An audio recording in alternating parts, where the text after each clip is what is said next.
You're lucky. Tiz is lucky he got an appropriate start to the show after that countdown I was just giving.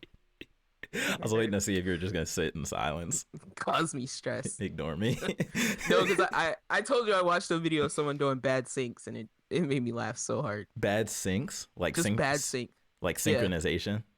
No, like bad like recording syncs. Oh, gotcha.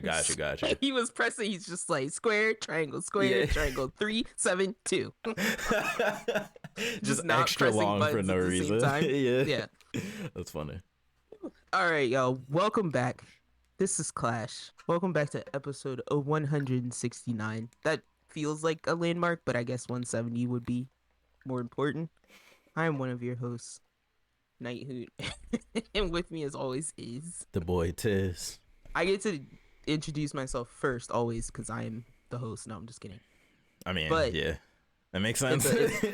It's a privilege I have that I shouldn't abuse, and so I need to try and switch it up. That's why I try to always give you the week first. You can abuse it. Be I mean, polite. it wouldn't bother me. You know, if throw you off the abuse it. viewers one day by introducing the show and pretending I'm not there. Like, Even we'll though just you're have an right empty here cam on the here. screen. Oh, No, it'll be I'll just your be cam. on. You'll just be out of frame. You'll be like, I'm doing it alone today, Yeah. guys. I just had a remote desktop starter screen, so I feel like she's here. But this is all a ruse because I'm actually furious. Furious this week. Uh-oh. And I'm going to tell you why.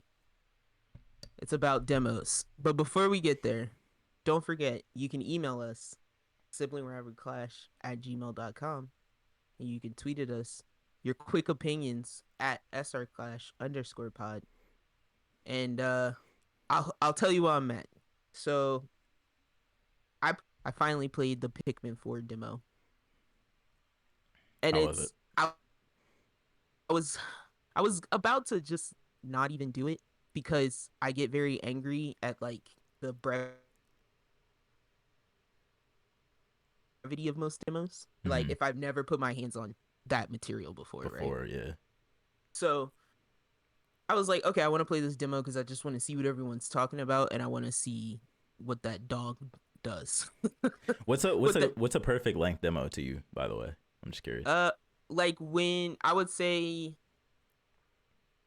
I think 2 hours, 1 hour, I think an hour, hour. 30 minutes to an hour is perfect. Okay. And I like when they we were talking about this shortly before. I like when they just drop you in Like to, a vertical slice. Yeah, a vertical slice of the game. Don't use terms I use at work. Oh, you say So- that at work? They use that term at work quite often. I thought that was like a games industry thing. No, that's what they call our store. They were like, we want a vertical slice. We Oh want no. the UI part. We also want the Oh backend. no. But anyway, That's made funny. me throw up outside of work. But what was I saying? I'm forgetting. Demo length. So yeah, old demos. I'm saying this to say that old demos I felt like used to just drop you in a piece of the game, and this is probably more so when games were level based. Like Yeah. there was some sort of level progression, area progression. Yeah. Something that comes to mind for some reason, like now I'm forgetting the name, but help me out, the survival horror game where you play as the dad. He's a cop. His name is Sebastian Castellano's Evil Within. Evil, yeah. I can get myself there. Sorry. I didn't know there was a demo for for some that game. reason, when I think of like Evil Within 2, there's like an area in the middle that's like an open area, and I feel okay. like for the demo they dropped you in that open area to say Gotcha. like this is what the new game feels like, and this is Yeah. how it's different. Like, and with that it was very distinct because it's like Yeah. you went from like a game that was almost like a bunch of tunnels to Yeah. this big wide open map area, and that felt like very jarring. Yeah. But for Pikmin, I feel like in these newer demos, I feel like they're basically the game because they come out so close to the game releasing, and it's like it's the game with a time limit on it. And some people like that. I don't like starting the game early. Just give me the game, or I'll just wait till it comes out. Right. Because I'm like, basically I'm playing Pikmin, and they tell me straight up like you're limited by this amount of resources you collect. So the main, I think, like energy source is like it's called like sparklium or something like that. Sparklium. And they're like, once you get 1,500 of this, you're done. So the demo. Yeah, Okay. the demo. So I'm like kind of torn about what to do. Like, so Pikmin progression, it usually is like progress a little bit, find a new Pikmin, progress more. It's like it's Metroid in the sense that you once you get the new tool, you go back, Find the a same door area, that was locked or find something. the new place that you couldn't go through, blah blah Yeah. blah. And so with this, I felt very torn about where to go because basically that whole world, that whole first world is open to me, but I'm limited by the thing I do. So it's like if I was killing a bunch of the creatures, that's collecting that resource. If I was collecting the people who went missing on the planet, that collects that resource. If I decided to go up, I get I get what you're saying. So like there You is have to pick. There's replayability in the demo, but I don't want to replay the demo over and over. You don't want to burn out on the game before the game comes out. Yeah. I just want to get the game and experience the game. So yeah, it's like a minor complaint. Can you carry over your save though? That's big point. I think so. I think so. Because that changes it for me sometimes. Man. Pikmin tutorials are the worst tutorials. They're thorough, but they're so boring. Yeah, like Pokemon too. A lot of Nintendo games, to be honest. I gave my character like these very dead, bored eyes. Oh, you can customize them? Yeah, so you are you're not customizing NPCs. You are your own character in this game. This time, you're not Olimar and you're not the other dude. You're the rescue squad for the rescue squad. Yeah. So the rescue squad went out after Olimar and crashes, and then you're sent out after them. That's funny. But yeah, so you get to pick what your character looks like, and my character had very bored eyes, while being dumb splained to you by the people who are doing the job that I've been doing for 20 years longer than them. That was funny. Because I've been playing Pikmin since the GameCube. All right. But yeah, so beyond all that, because that clouded me while I was playing this, new demos versus old demos. And I feel like last thing I'll say is old demos I feel like used to come out way before the game would be released. Whereas like we're like 20 something days from Pikmin being released. Real quick, just on the point of new demos, I would like to say that for new demos, one thing that I started doing to kind of I guess I don't treat it like a demo. I treat it as like early access. Whereas like if I know I'm going to get this game, I'll wait until like a week or 2 weeks before the game comes out to actually start the demo. And then I'll play that up till when the game comes out. And then when the game comes out, this is what I did with Final Fantasy 16. When the game comes out, I'll just transfer my save over, carry on where I left off. So I just use it more like early access than like an actual like, do I want to buy this game type of thing? Yeah, if I think about the word demo or demonstration, like a demonstration of the game would be the real game itself, right? Yeah. But as opposed to like some like curated experience that is like has the mechanics. Yeah. But I guess because I'm used to that, like I'm used to like show me bits and pieces of the game but don't show me the game. Yeah. Because I still want the surprise. You know, I don't want to play $10 of my $70 game, $10 of my $70 game before I get to it. And I always like being surprised by the intro of a game too. Like, because sometimes games, like sometimes like you'll see all these trailers and stuff when they're marketing games and they're showing them off at E3 and all this different types of stuff. But then you'll get the game in your hands and you'll start it and you'll be like, wow, I wasn't expecting this to start like this at all. And like, I always appreciate that when games have a unique, like memorable starting point. I feel like Kingdom Hearts back in the day, like Kingdom Hearts 2 era might have had demos like that where it's like, it's just Sora fighting in some weird space, but it's separate from anything you see in the game. But when you actually get the game, it's a totally different story and all that kind of stuff. I don't know, I like that better. They probably just got, I don't want to say lazy because it's hard to make games, but it's just extra work probably to make that. Is it harder to just you're just throwing the already existing assets together? I've heard a lot of game devs say like they hate, or I've heard a lot of talk about game devs saying they hate making like vertical slices for like E3 and stuff because it just takes time. They're like, we want to finish the game, but they're asking us to make this stupid showcase to show them at this thing. Let us just work on the game like that. I've heard that sentiment before. And that's why I get mad at demos altogether. I'm like, I don't want to see the game until the game's done. It's ready. Yeah, and then show me a demo type situation. I agree. Something I can actually grab after interact with. Done. Yeah. It's physical. So, it exists. That's all I'm angry about. If you guys are less angry about it, or you have varying opinions, I told you where you can email us, siblingrivalryclash@gmail.com. How you feel about the PlayStation trials? Because you have, I don't know if you still have the subscription. I have not touched it yet. I do. Okay. I have it for the rest of this year, and I wanted to play. It's like 2 hours of trial gameplay for whatever. What is that stupid game? Why do we keep forgetting the zombie parkour game? Oh, Dying Light. Yes. I wanted to try Dying Light too. Yeah. I can remember everything but the name. It's so frustrating. Yeah. I wanted to play that trial, so I'll probably be doing that hopefully sometime soon. I just keep getting sucked into, I guess, actual games. Full and games, I'm like, yeah. And I'm like, that's not the full game. Yeah. So who cares? But the full game is probably on there, no? Don't think so. Okay. I don't think they were like that even with the last game. Gotcha. Yeah, because I don't remember you ever being able to get a free copy anywhere. No, it never came to the PS Plus games or anything. No, I don't think.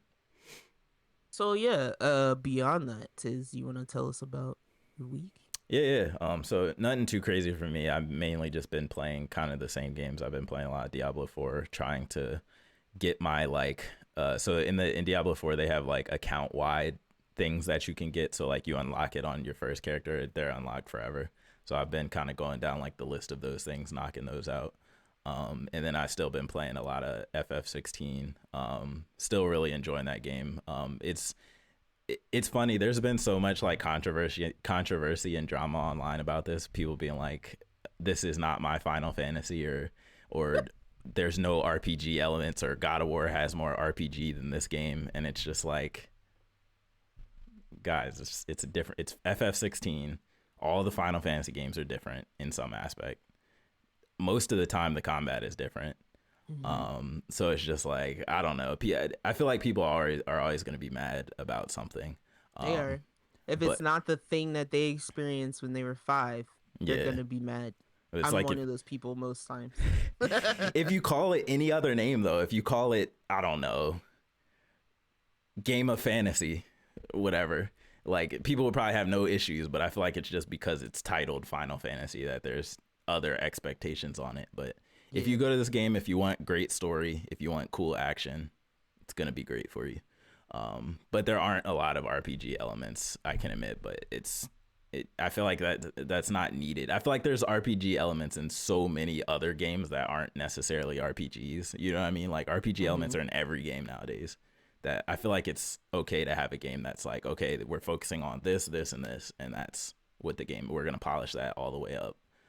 And I kind of feel like does your character level up and increase skills? And then it's an RPG. That's what I'm saying. Like, and then there was this whole thing about like people being like, it's not an RPG enough because it's not tactical. Like, there's not enough avenues to customize your character. And so people were like, well, Mario RPG is considered like one of the best RPGs ever, like of all time. And you can't customize anything in that game. You're just going through a story. There's turn-based combat, but you're just going through a story and there's combat and then you level up. But that's basically it. Side note, just because you mentioned Mario RPG, one day we're gonna take a moment and we're gonna zoom in on that wooden guy. Cause what's up with that? Oh, that's Gino. Guy? That's my boy. I wanted him in Smash. We need to talk about that guy. I don't like how that guy's always in the background, and I'm like, who are you? He's the Sasuke of that game. It's like an autonomous emo puppet. Okay, so Beer Bros, they're yelling about Gino. That Gino not being in Smash. Yeah, that's the Gino they were yelling about. Okay, yeah, we all wanted him in Smash. I'm back because he's just cool. And I didn't even play Mario RPG, but he's just cool. He's got that vibe about him. What was I saying? Oh yeah, but yeah, FF16 is going good. I'm gonna keep playing that. Clive Rossfield. Clive Rossfield. Oh yeah, the other thing I meant to tell you about this game that's cool and that like really hits home is that it's literally like, you know, the Jinchuriki from Naruto? Yes. That's 50% of the plot in this game. There's these humans that are born as hosts to these giant monsters. Oh my god. And all of the nations are fighting for control or to Well, murder don't tell the me other that. nations. Now I gotta giant play monsters. it. No, it's awesome. It's great. Now I gotta finish. I told you, 16 doesn't exist to me until I finish 7. Oh my god. Not doing it. I'm not gonna do it. That's fair though. That's fair though. I mean, did you even play Stranger of Paradise? No. Does anybody care about that game? It's a Dark Souls. I just feel like it clone, came out so fast, and then stop making Dark Souls clones. Make your own original game. That's why I don't. But care I about like that game. Dark Souls in other costumes. I do sometimes, but it depends. It depends. Like, I'll probably never play one of those Vampire Survivor clones, but I do like Dark Souls clones. Yeah, I feel that. I mean, there's like nothing. Ashen. There's nothing wrong. Yeah, Ashen, the Pinocchio one, the Liza P. Oh, that's about to come out to, it's about to come out. Game Pass. Yeah, that's about to come on Game Pass. That has one of those demos too, where you start the game and it's Steel Rising, another game I'm about to check out. Yep. See, there's good ones. No, I'm not even saying Stranger of Paradise is a bad one. I did play. Yeah. I played a little bit of it, right? Okay. And it's okay, is what you're saying. Yeah, it's one of special. those. It's one of those things where I play it and I'm like, okay, I get it, but I have 5 Dark Souls games on my PlayStation. I guess I'm trying to think from the perspective of a FF fan. It's like, how many games, the people that are mad, how many games have there been since the quote unquote game they would want? And so I'm like, maybe there's been a lot more than like, but I like the fight style from Kingdom Hearts. So yeah, I'm happy to see games, Final Fantasies like this, because I don't like the old standstill Final Fantasies, except unless you're being tactical. I would even argue that most people prefer action combat just because I just feel like it's more intuitive. Like turn-based combat is kind of a niche thing. Like when you really think about it, it's not like all of the best-selling Game of the Year games, high-selling games ever, all action combat. So it's like, and they still make they have Octopath Traveler, you know what I'm saying? They have Persona, they have Shin Megami Tensei. I feel like XCOM is the only turn-based fighting that makes sense these days, because it's kind of like, it kind of takes place like in stop motion. Yeah. Whereas like regular turn-based games, it's just like the characters are like, yeah, they're moving this. Well, you know what XCOM is. You would not fight like a creature like this. It would not just wait for you to attack just wait, yeah. For then it to go back at you. So it's like you have to suspend disbelief more for that type of game, right? I feel like in most turn-based games you're doing Pokemon, it makes sense to me just because it's like doesn't make sense. You're giving commands to your animal or whatever. In a tournament, yes, when you're catching a wild Pokemon. No, yeah, there it doesn't. Why would the thing sit there until you beat it almost to death and then throw a ball at it? And then once you threw the ball at it and it escaped, why the hell would it still stand there? It's still just in the area, just walking around. Unless it's like dazed. Yeah. And we just don't know. It's like it's like still trying to get its bearings. Yeah. One day we'll have the technology to actually. While it's confused. Yeah. Oh, I can't wait for the day when we're running around in Apple Vision goggles throwing fake Pokeballs at real world objects. Pokemon Go and Apple Quest, or in the Apple Pro Vision. Oh my god, that's crazy. They need to make they missed the chance to make a Monster Rancher with just flash drives. Just plug in air into flash drives. You have random SD cards laying around, got random flash drives and hard drives. That could be a monster. There might be a monster on there. That's actually wild. Or a virus. That's funny because we all do just have mad storage devices laying around. I got a box of them right here, son. That's actually fun. I have like two SD cards right here, just like look at this. This. You know how many monsters I'd have? Oh my god, your terabytes turn into the like really rare monsters. Like if you got a terabyte laying around. You got an old dusty Western Digital. It has like an Epic with the fan built in.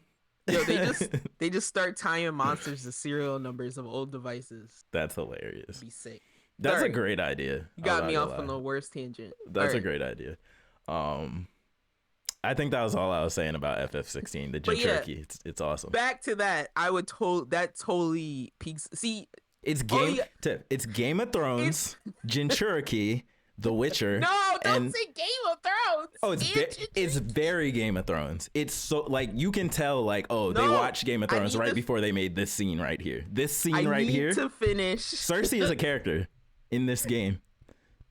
I'm so serious. Need to finish environmental Final Fantasy. Clive is just Jon Snow. Before I get to Naruto Final Fantasy. I'm so serious. I gotta finish the green one first. Clive is just Jon Snow mixed with Geralt. He's like Geralt, but with a little bit more like innocence and emotion to him. Oh my god! Like he's innocent like Jon Snow, but he's like monotone and gloomy. And, like, bulky to be. He's way too bearded to be a Jon Snow. But he starts off. I'm gonna give it to you right here. Here's the exact parallel. He literally starts off with like a prestigious family, but he's the child who's like they're side eyeing because he's like. Oh, no. So in this world, people who are like born with magic are like discriminated against, but he's born into a royal family. So like Game of Thrones bastards are discriminated like slightly against. Protected because you have a station. Yeah. So this whole time, he's kind of raised, and his brother is the chosen one, kind of like how Jon Snow's brother was gonna be the king, right? And he died. Almost spoilers. It's in the demo. Whatever. Okay. The brother dies. Jon Snow's brother dies. Now the protection's gone. Now the world treats you how the world wants to treat you. Right. Your protection's gone. That's the game. That's Game of Thrones. Through. There's so much more parallels than just that. He's also the Nine Tails. He is one of the Nine Tails. Yeah. Okay. Yeah.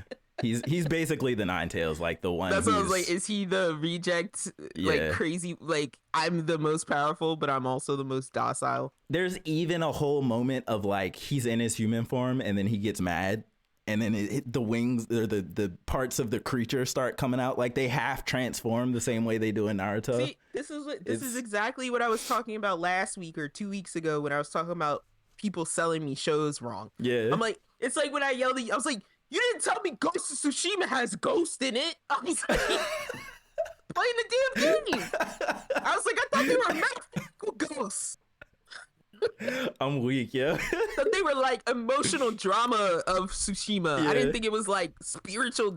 You know what I mean? Yeah, so I'm like, all you got to do is like, give me that one line in and I'm in. I always leave out the most important part. Yeah. And tell everything else. I'm like, nobody has told me, nobody has given me this description. All the people who yelled at me about this Final Fantasy. Yeah, no, it's very inspired. I'll say that. People don't know how to talk to me. Yeah. That's all I'm gonna say. Very inspired. But yeah, I'll leave it at that. It's really dope. We'll talk about it again when you play it. Nice. But then the last thing I want to talk about, so I've been like heavily into, I don't know why, just Dragon Ball stuff. And like anime stuff in general. What do you mean you don't know why? I mean, I know why, but like, I don't know why it's like right now and so intense. No, I'm still laughing.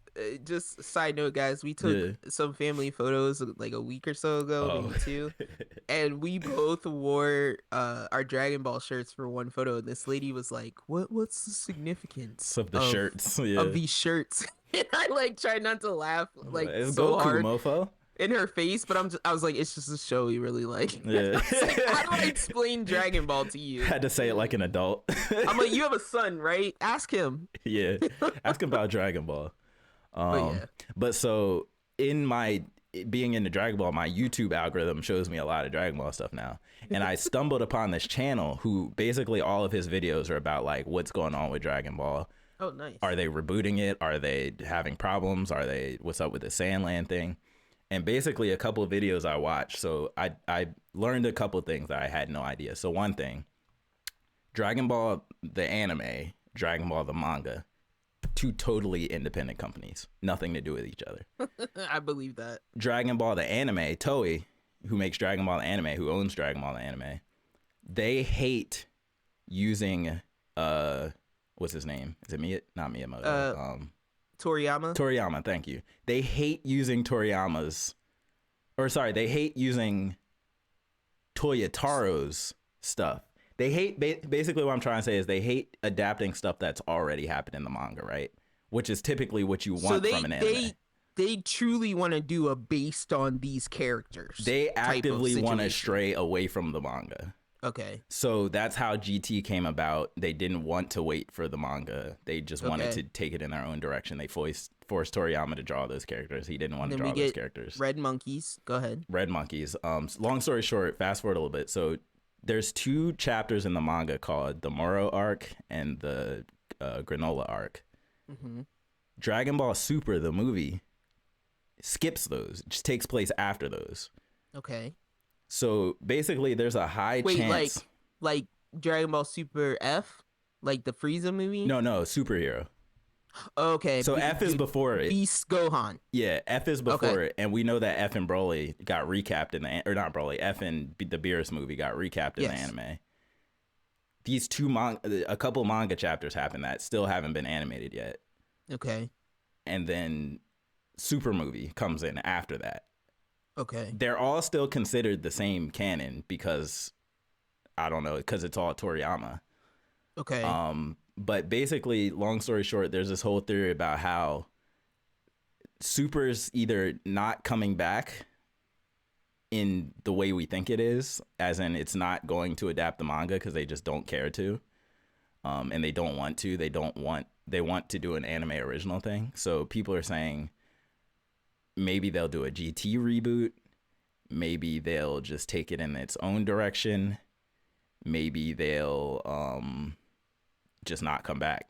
And so this is kind of like, it made a whole lot of things make sense for me about why, like, all the other shonen don't seem like Boruto's going fine. Bleach even came back. It's going fine. One Piece is still going fine. Why is Dragon Ball, the most popular one probably of all of them, seem so troubled and weird? And like, when he's talking about all these things and how like now Toyotaro works on the manga, but he gets his stuff approved by Toriyama. And apparently Toei doesn't trust Toyotaro. They only trust Toriyama. So, and they don't really care that Toriyama's approving Toyotaro stuff. But also one thing I'm missing too is everything that's ever been animated in Dragon Ball has been animated via bullet point notes provided by Toriyama, not actually them looking at the manga. That makes sense. That's why there's so many differences between Dragon Ball Z, and it's Super. Probably why I can't.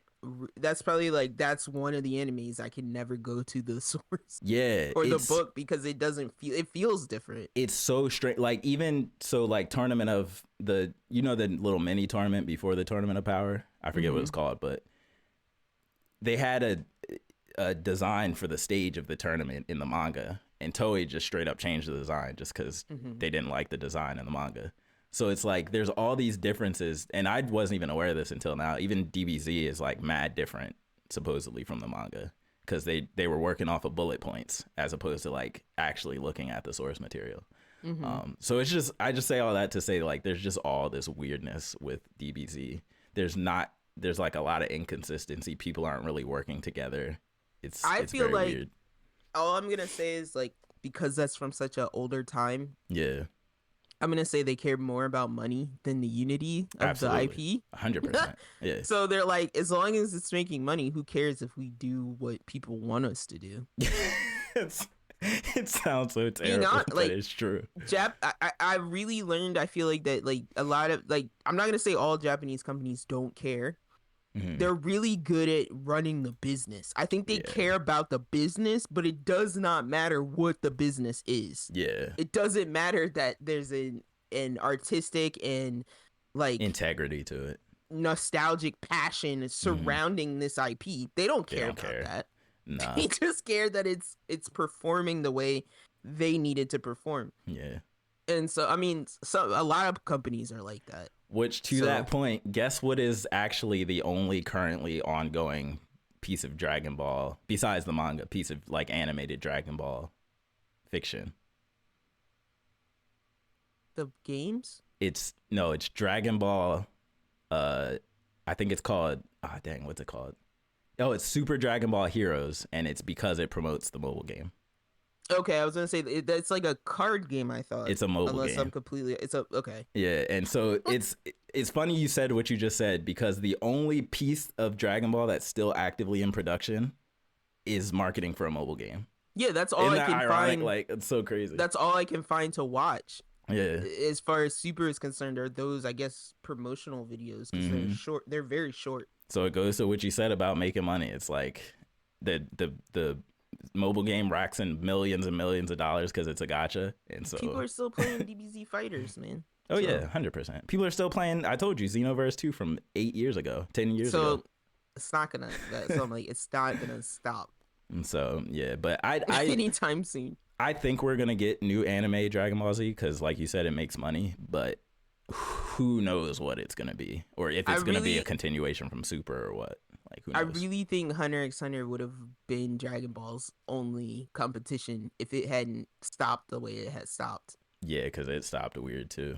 Because it kind of has characters in the same vein that you can champion, kind of in the same vein. So, but yeah, missed opportunity. Yeah, but yeah. So who knows?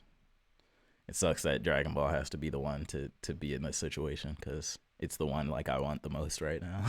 Always. But yeah, that was pretty much my week. What was D4? Did you talk about Diablo 4. Okay. Yeah. Just making sure. It's like, wait, I don't remember that. Yeah.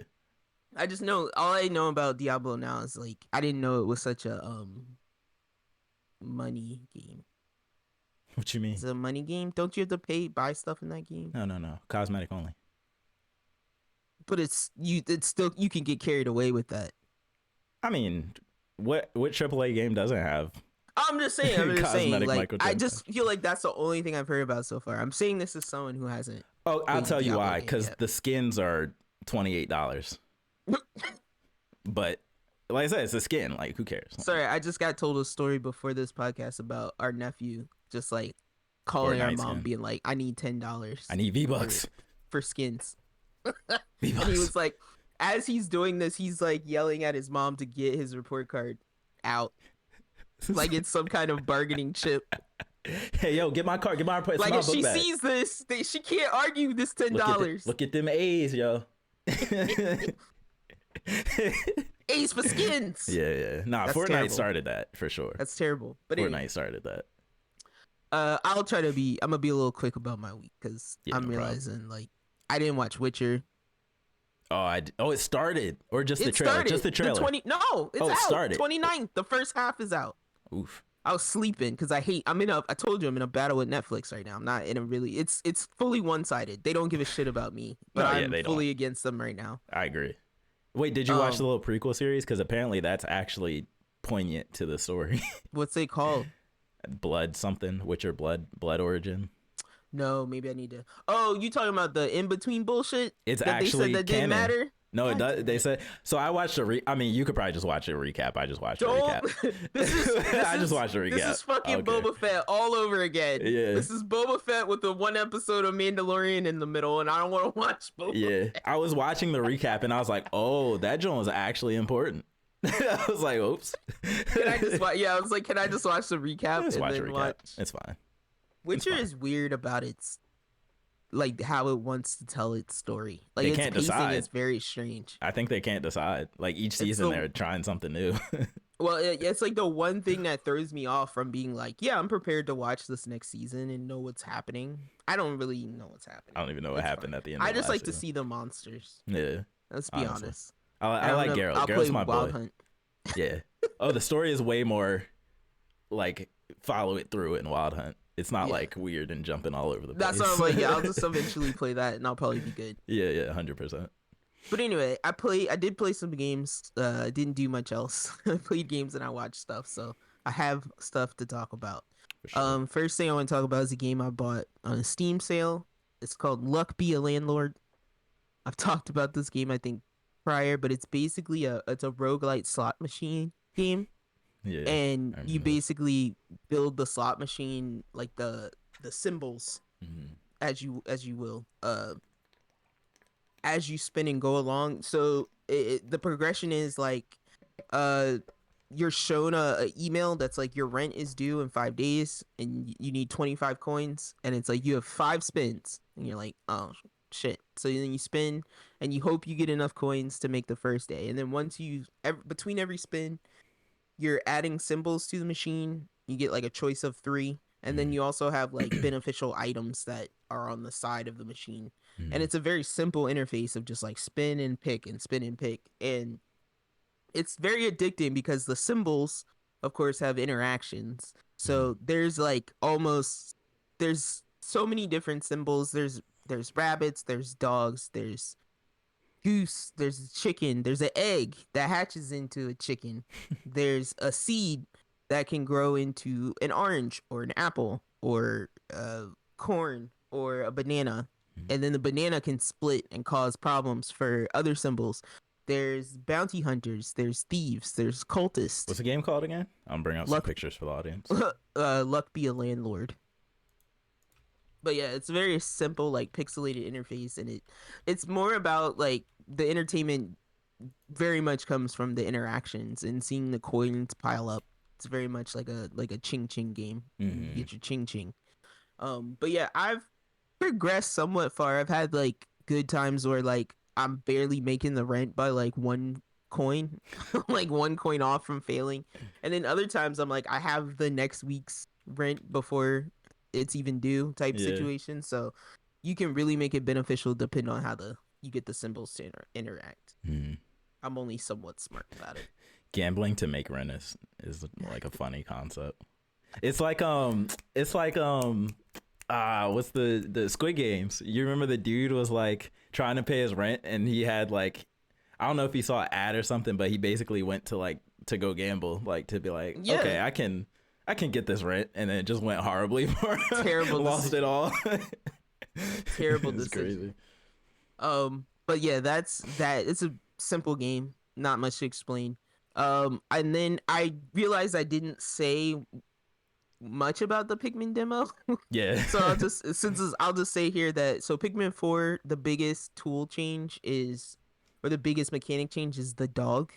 Mm. His name is, or at least in my playthrough, his name was Ochi. He's always It's with like, you. well, yeah, I guess so. Like, they kind of explain that this is a creature, I guess, that exists on the planet, and Yeah. they're just very helpful, Yeah. and they like you, like the Pikmin like you. I love And game so explanations for mechanics. Ochi starts out small, and Mm. you can't. He's like about your size, and then as you progress, he grows. Oh, So, kind of like by the second mission, he was big enough for me to ride, oh, and then okay. the Pikmin could also ride on him. So That's dope. Ochi kind of serves as a way to gather your Pikmin. He can fight. And his value changes kind of on his, based on his weight. So he's kind of worth 3 Pikmin at the start, and Mm. then when I leveled him up, he was worth 5 Pikmin. So he Mm. can do 5 Pikmin's worth of damage when he does a bite, or he can um lift 5 Pikmin's worth of weight. Mm. And then he also he pulls things and he breaks things. Those Mm. are like his main uses in the game. He does not like water right now.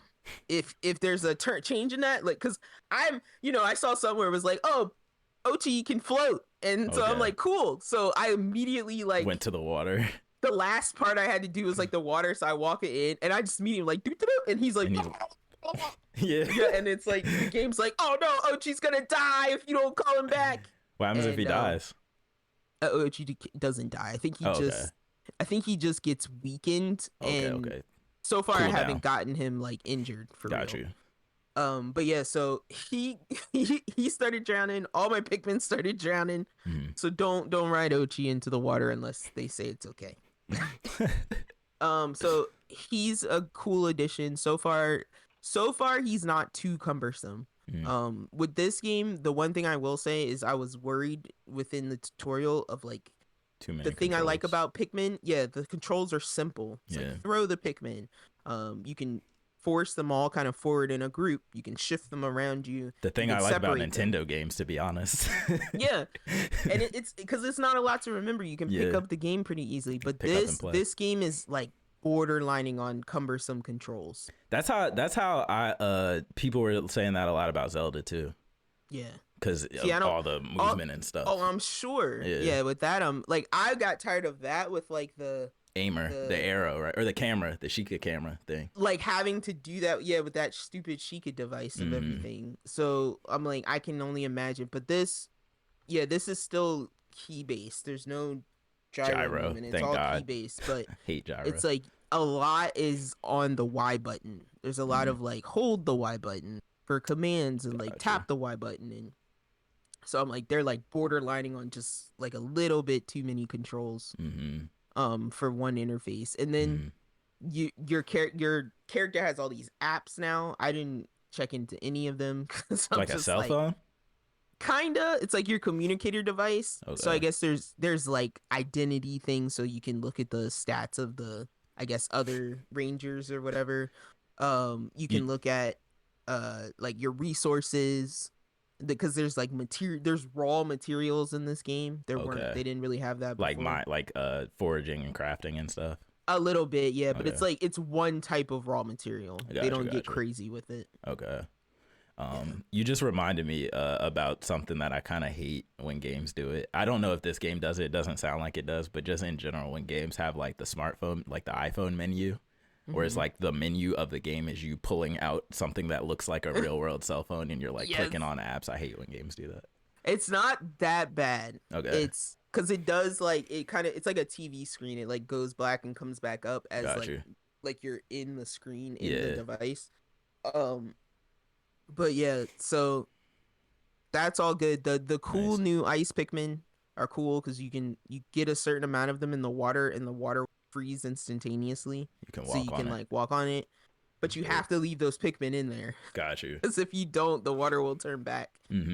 And when you throw them on enemies, after a certain amount of time, they'll freeze the enemy. You kind of get some free shots in there, so that's really nice too. That's dope. Yeah. Oh, and they have a targeting mechanic. It makes life so much easier. How did it work before? They had a targeting mechanic where like you have a target, you know where you're throwing things, but once you moved, it moves with you. Now you can lock on. Like they have a lock on. Oh, nice. So now you can kind of lock on and just chuck your Pikmin as you're like running around. Got you. Situation. It's much easier. Quality of life. Always like it. Yeah. So yeah, the improvements like I talked about being worried about last time are there, and so I'm happy. And like again, my anger comes from the fact that the game's just not out yet, and I hate being teased. When does it come out? It's either the 23rd or the 27th of July. I can't remember. Okay, that's not bad. That's not too bad. But yeah, the last game that I played way too many games. I'm realizing that now. No such thing. Play more games, always. It is very possible, because I remembered playing a game while talking about Pikmin, and now I've forgotten while looking at the list of other games. Which game it was? I don't know. No, it'll come back to me at some point, but if it doesn't matter, I'll talk about it next time. Okay. But the game I wanted to bring up next was it's a very old PS2 game. It's called Shadowheart. I have not heard of it. And I was looking it up in the background because I'm like, I forget where I even heard about this game. I think it was on a list of like old PS2 games, because I think I purposely typed good PS2 games that didn't get remakes yet.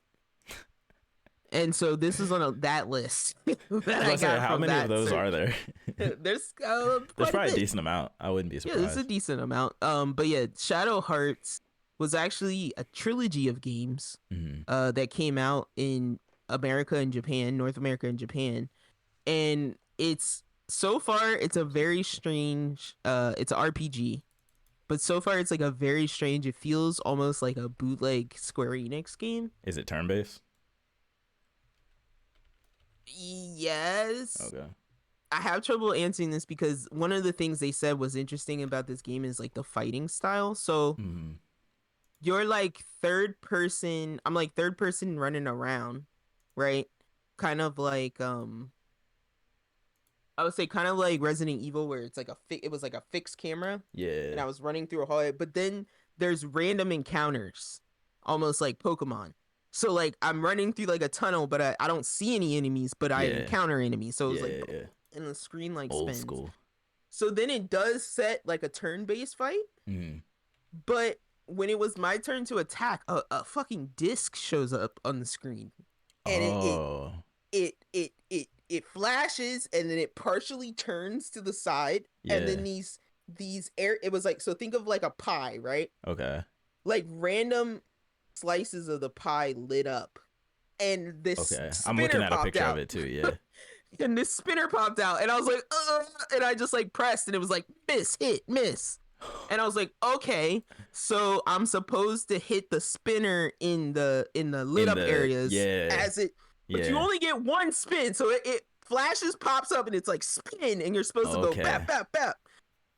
So Interesting.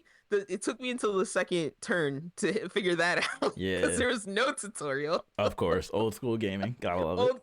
PS2 games, no tutorial. None at all. It's in the manual. The manual that I didn't also download.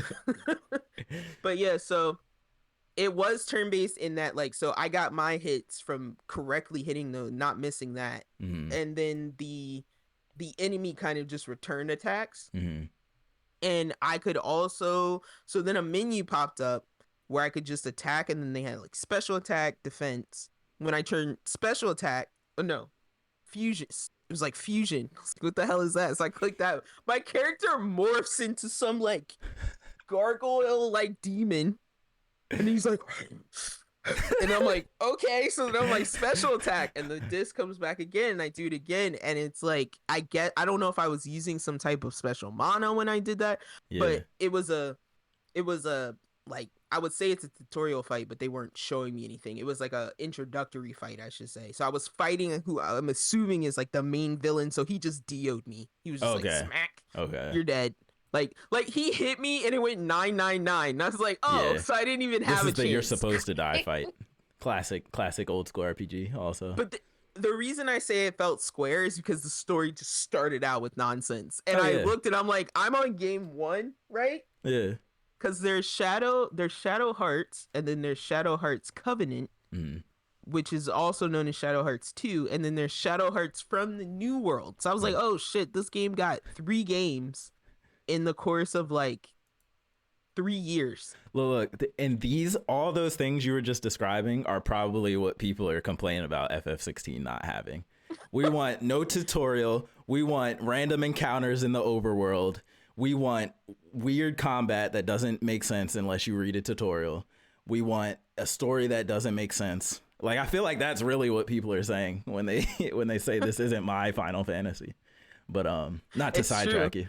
No, it's because I literally had it's published. It says by SNK. I literally had to look it up and make sure it wasn't a Square game, because it feels like somebody like robbed from Square. To give to the poor. I mean, is that not what all non-Square RPGs did when in that era? That's true. Because Square was the ones who came up with the whole, that whole style of game. So it's like, yeah, it makes sense. But just to give you just to tell you why I might be drawn to this, it says I would play this. I'm not gonna lie. The Shadow Hearts chronology extends from the late 1890s to the 1920s, following different cast of characters caught in supernatural mysteries.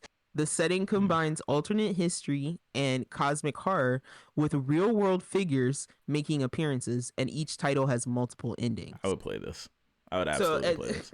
Well, I'm like, it's not that hard to get, and the thing I think, like, the thing I'm laughing at in the beginning now is like the main character, because they haven't like introduced him yet or anything. He just kind of shows up, and it's like he's listed as a rude guy. Like, that's his title. Like, in the fight, it's like a label and it's like rude guy.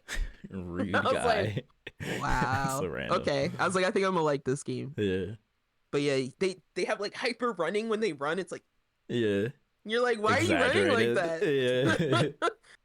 But yeah, they did. Stuff like that. There was like Jesus floating in the open scenes and shit. So I was in. I was like, I love this weirdness already. This is how you know this is a Japanese console, PS2, because you get games like this. Yes. When I see something was only released in Japan and North America, I'm like, yes. Yeah, that's gonna be quirky in the best way. But yeah, the way the when you're in the battle, the way the fight, the perspective.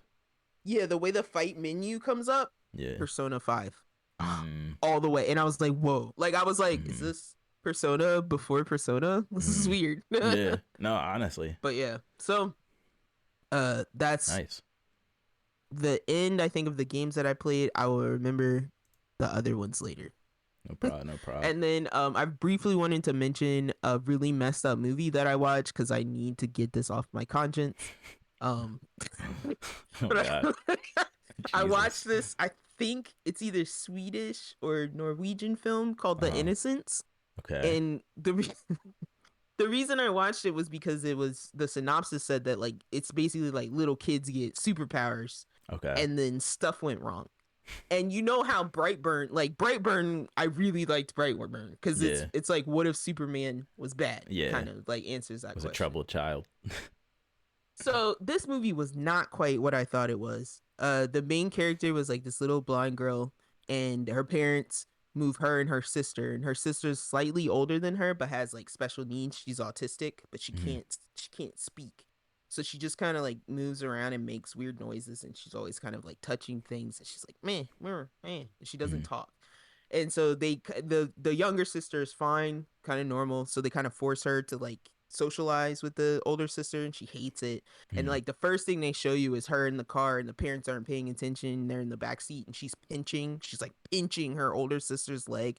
And the older sister, like, because she's, you know, special needs, she doesn't react to it. She's just kind of like, you're like, oh great, you just torture your sister. The next time we see them, she puts glass in her shoes. She puts glass in her shoes.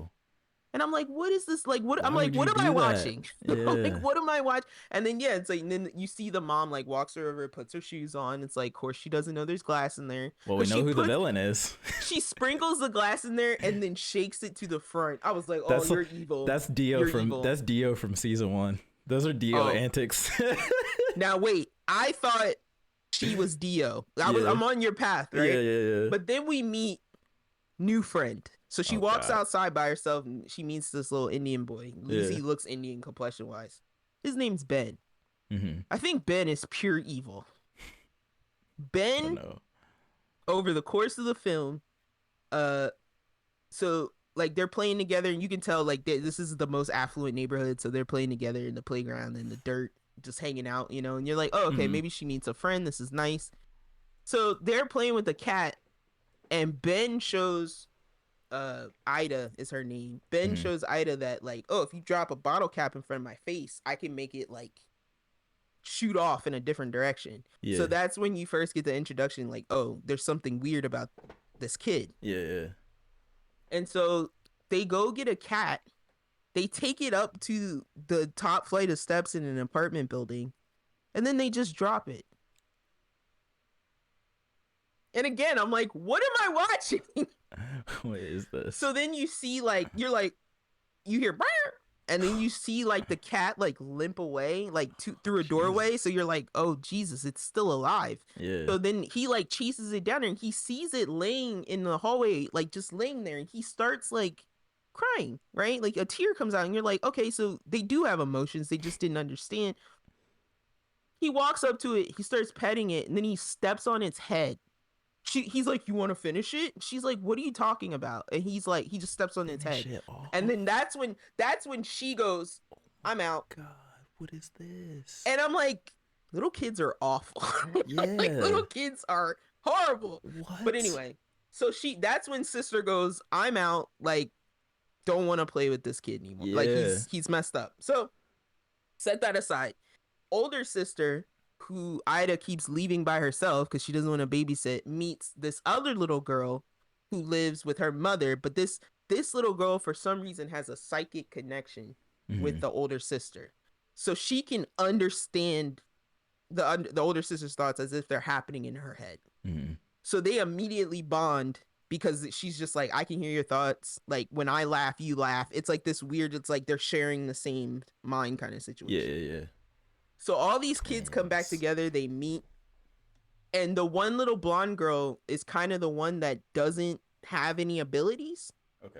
But she notices that her sister starts to act different when they're all together.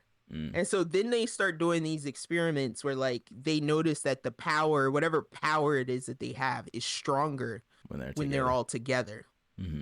And over this course of time, Ben is going through some dark stuff at home. He like hits his mom over the head with a pan. Because the whole time he's always like staring. He's always trying to figure out. He's always working that power. So he like, because she's kind of a biatch, and like she says something to him, and he like makes a pan fall off the shelf, and bonks her in the head. So then she like falls over, and then there's like a pot. Of course, there's a giant. She's boiling hot dogs, but she has like a seafood pot of water on the stove, and he knocks that off, burns her. Oh my god, it's awful. And she's literally begging him to like call for help, and he's just staring at her. And then he's like Jesus eating Christ. a tortilla, and he's just staring at her. Oh my he's god, like, talk about a super villain origin story. Jesus Christ. So then this is bigger sister. Special needs sister starts to realize that Ben is evil. Yeah. And she is the only one. For some reason, she's the only one that can like combat him. So it's like she starts voicing to the other girl, which she has the mental link with, like, we need to take him out. We need to take him out. These are just kids still, right? These are just kids. Like, you see the adults, but like they're not really involved. Like, Yeah. this is just the kids going out to play every day, having these meetings. Yeah. But yeah, by the end of it, it's like that kid eventually gets the ability to make people do things. Yeah. Because like this kid picks on him at the playground, this older kid, and the next day this random guy just goes out and murders this kid. And it's all because Ben was like thinking Controlling about him, like that. Why kid psychic dying. powers always got to be like exponential? Well, you know what They I grow always exponentially. say? I always go like Jean Grey was the perfect like telepath. Yeah. Because or that had telekinesis yeah. also. Yeah. Because she was like actually a good person and not warped until the Phoenix got her. Till that Phoenix got up in her. They'll always argue that the Phoenix Force was the sentient being. Like, yeah. That wasn't Jean. That was the Phoenix Force. It was the Phoenix Force doing the evil. Yeah, so I'm like, 100%. but Jean herself is a good person. Yeah. So I'm like, I always say that she's like special. Yeah. Because everyone else is a psychopath. They just go power mad. Yeah. But yeah, it's like the little sister is not nice either. So it's very baffling. Like, but you see her turn because she just goes, "Oh well, I might be bad, but that kid is evil." Yeah. Oh my god. I'm actually thinking of, because my brain always defaults to anime. That makes me think of Akira. I don't know. You've seen Akira, right? The main psychic kid who's like, he's like at the beginning his powers are kind of weak, but as things going on, like as things keep happening, certain things like there'll be flares of power, and then like by the end his power is so great that it's like consuming his body and his being. Like it makes me think of that. But yeah, this movie doesn't have like, there's no origin to why this is happening. It's kind of just already happening when they move here. Yeah, type of thing. But I was just curious because it does feel like a COVID movie. There's not a huge, it's like zero to no special effects in this movie, which is interesting. It's still pretty well made. They literally just had somebody like with a string on the pot just yank it off the counter onto the ladies.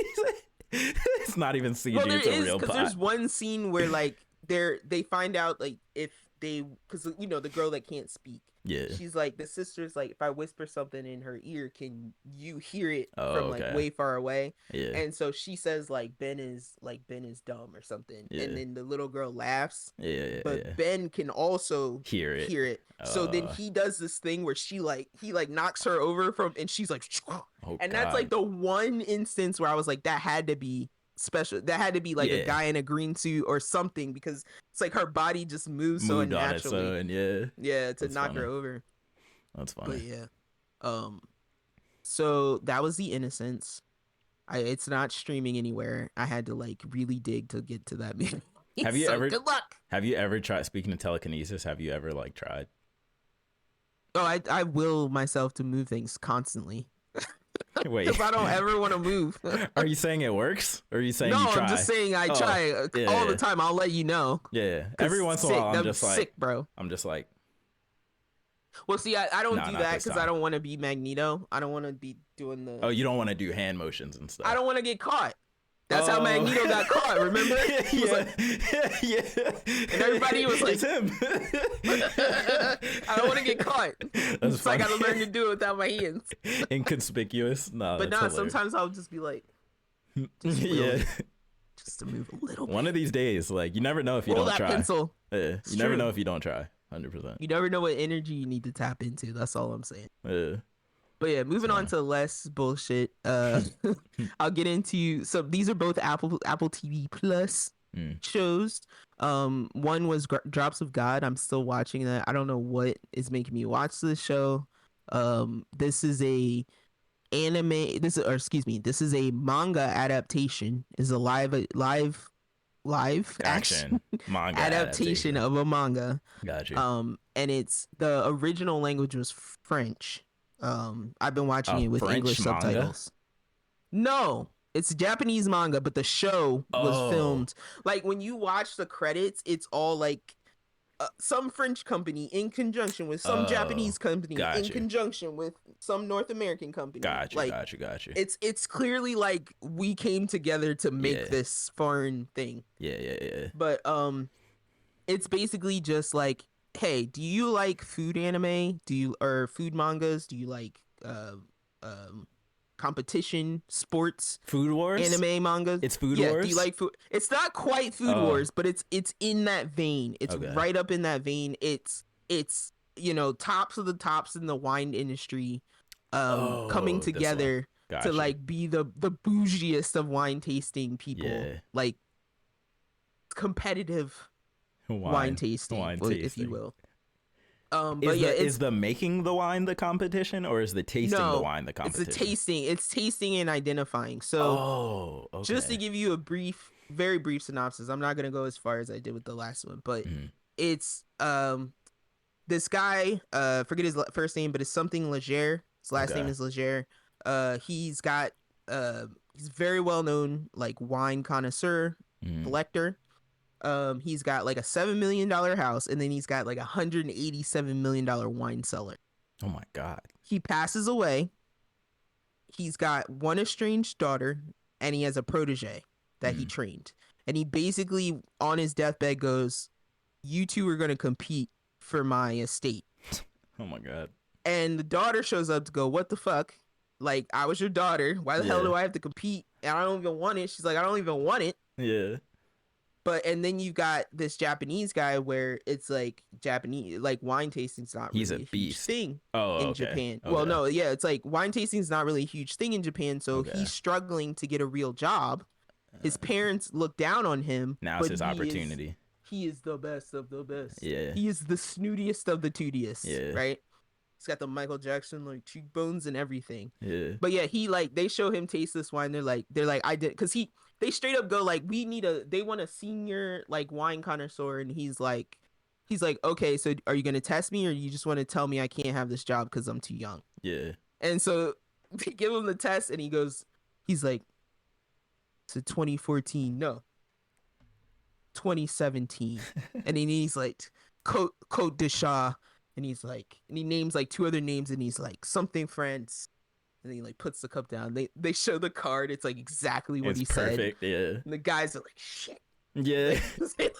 And so he's nice. That guy. Yeah. So they take, but the weird thing, the thing that's keeping me in is that one, the girl, like they show her as a 7-year-old, just downing wine, chugging wine.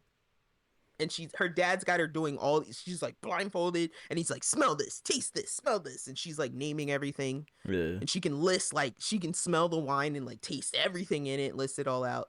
And something happens where they become estranged. So like you don't know what happens, why she separated from her father, other than he's obsessed with the wine. That's it. And her mother is involved in her life, but not involved with the father. And whenever she drinks any morsel bit drip of alcohol, her fucking nose explodes with like blood. She just like, it's like blood pass out. Oh my God. And they show you that by her being in a nightclub. Yeah. And this guy offers her a drink. She's like, "I don't drink." And then he drinks behind her back, kisses her, tries to spit the alcohol into her mouth. And as soon as he does that, her nose just like all over his face. And she's like, "I told you I don't drink." And it's God. Like, duh. Yeah. Like, listen to people. So when she has to taste the wine that's a part of the test for her dad's will, she takes a sip after this. She's just like, "I'm not going to do this." But she finally takes a sip, and we go into her head. It's like when she's a child, they show her chug this glass of wine, and then she sees like color explosions. So it's like It's almost like, those races where they douse people in water and they throw those powder bombs of Yeah, color. yeah, That's yeah, what happens like around her. yeah, And then, but in what we see, like the audience is like, the glass just explodes in her yeah. hand. It's like, and they're all just standing there like, Like, and her nose just starts bleeding. And so I'm just like, what the hell? Like, what is this anime character's power? You know yeah, what I mean? I'm like, what is she going through?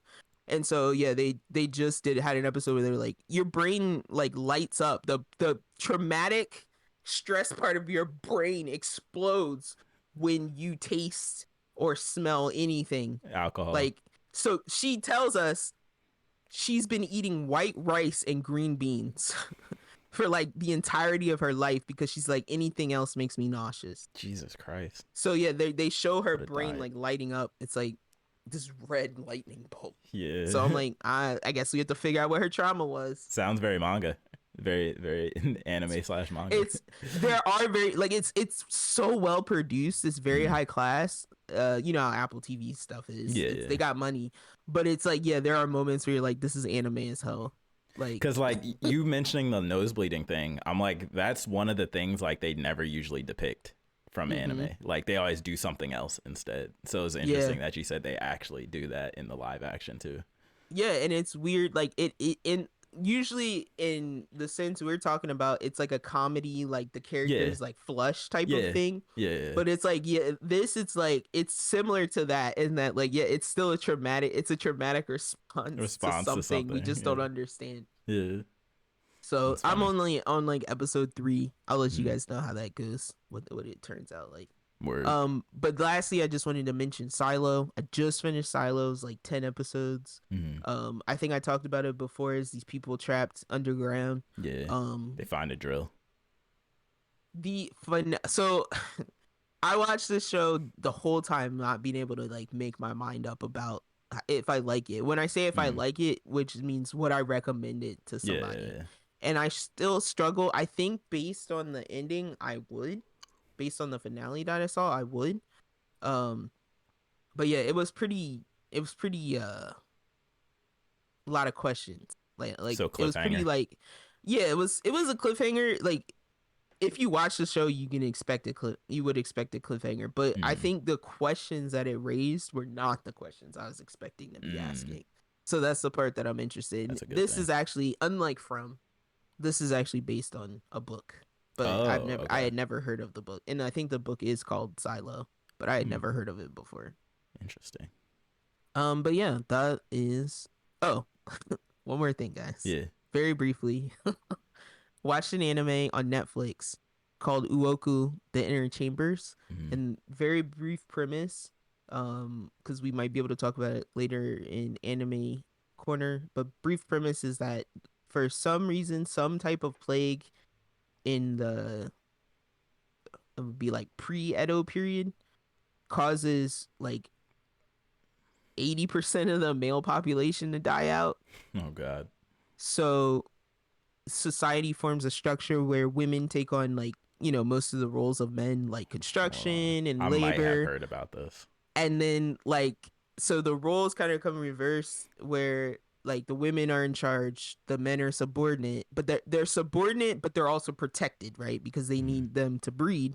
Right. But in the place, this Uoku, the inner chamber is a castle where a bunch of the most beautiful and virile men live, because the shogun, who is a woman, is allowed to have essentially like this harem. A harem, yeah. So Uoku, the inner chamber is the men in that harem. Got you. And like it's a story, I guess, about like how this all takes place. But I'm assuming it's alternate history. I don't think this is a real thing that happened. So yeah.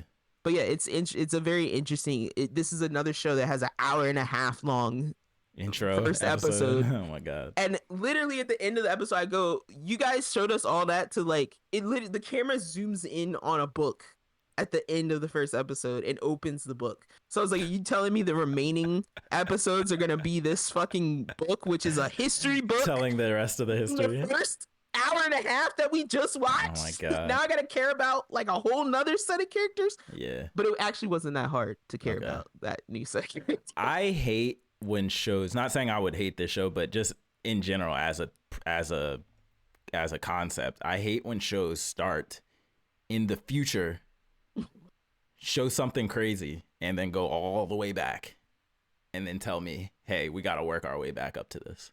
Well, this show was even more confusing because it showed all the way back when the plague started. Okay. The little boys in the woods getting mushrooms. Yeah. He comes back the next day. People start to get sick. Then they show us 80 years later when it's like the effects are fully in effect. Yeah. For the Shogun at the time to then find a book to take us back to when the practice of the men in the harem started. Yeah, so it's really like it's like past, future, middle. Yeah, like, not even middle, like almost past. Past, almost again. Beginning. Yeah, it's strange. Interesting. So, but yeah, like marriage is a privilege, a hyper privilege of the rich and all of that good stuff. But only reason I point this out, it does have. I'm like almost always highly against romance when it comes to my animes. And this does have romance in the title, but it's pretty compelling. I will say that there's some interesting situations, like, you know, the guy gets put with woman to have child, but guy can't conceive child, so they murder other him. Guy gets brought other guy gets brought in to become bed husband, but then woman is actually still in love with the original guy. Yeah. But then original guy has to be nice to dad of baby. Yeah. You're just like some weirdness in there. Yeah. Like, so going on it's here? a little strange, but it's interesting.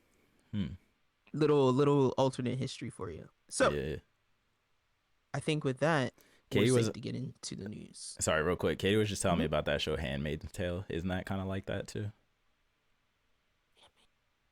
Where it's like all women, and then they have like guys as breeders, and then like they'll be in love with a guy, and then another guy has come in. Because men are in charge in Handmaid's Tale, it's a lot more brutal than I would say this is. Okay. Got you. Because I was like, I noticed some things that I was like lunch is a lot more gentle.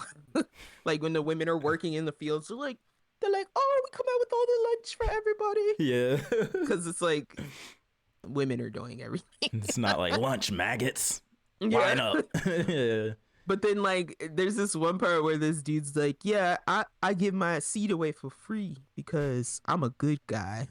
What? And then you're like, is that how that works? But then you see him with like this old lady who's like, she's like, I know I'm old and not great looking. She's like, but I just need a child to put my parents at ease. And he's like, I got you. Yeah. And I'm like, ew. Gives like the girl that likes him is just like, you're so sweet for not charging women. For not charging. It's like, ew. Nah, that's a wild society. That's a wild society. You gotta check it out. It's in English. Like, it's pretty crazy. Nah, I will. That's what I'm because it's on Netflix. It's dubbed. Oh, and it's on Netflix. Okay, even better. So yeah, you ready to get in some news? Yeah.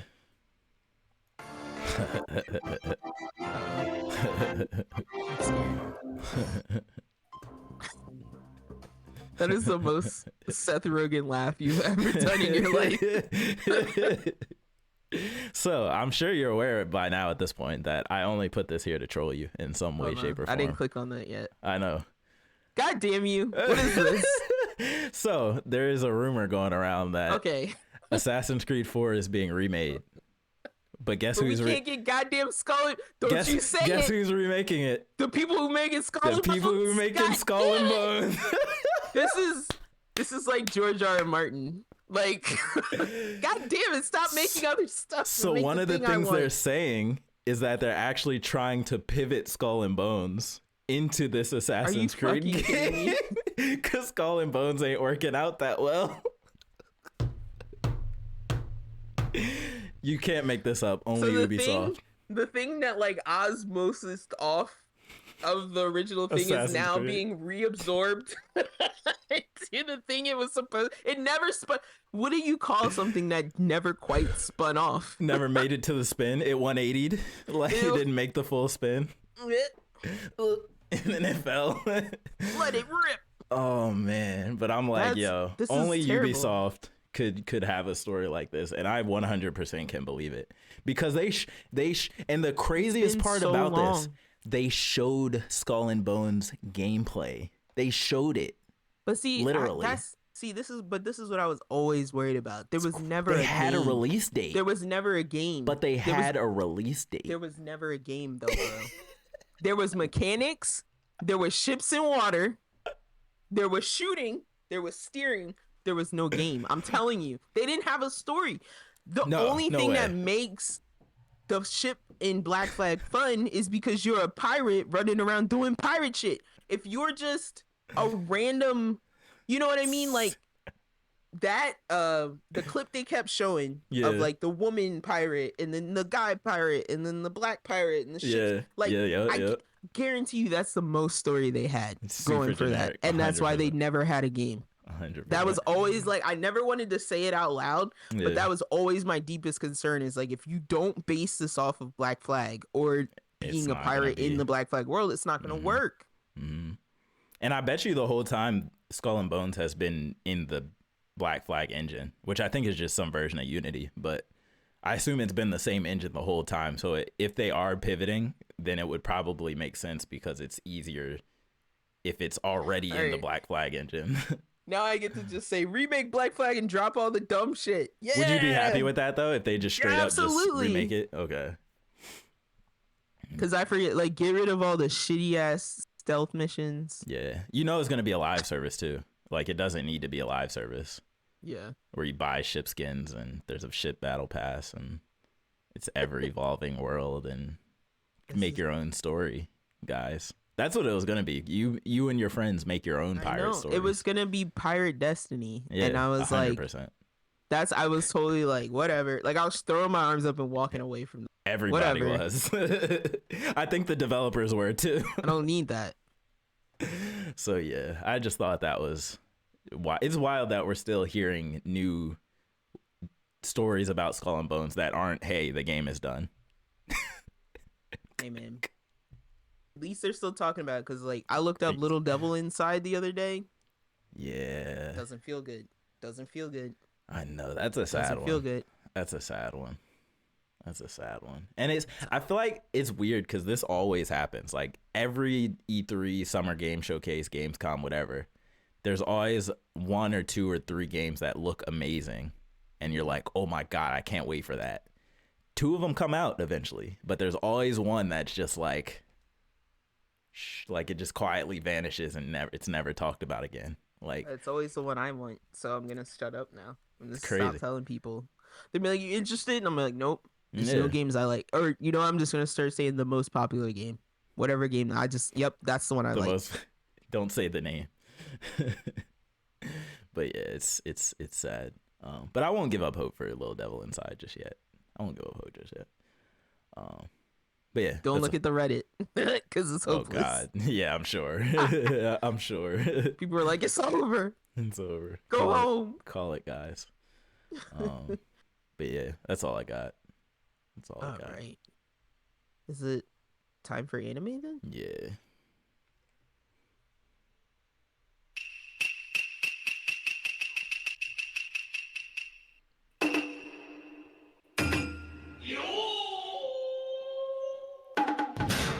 Oh, summer anime so close.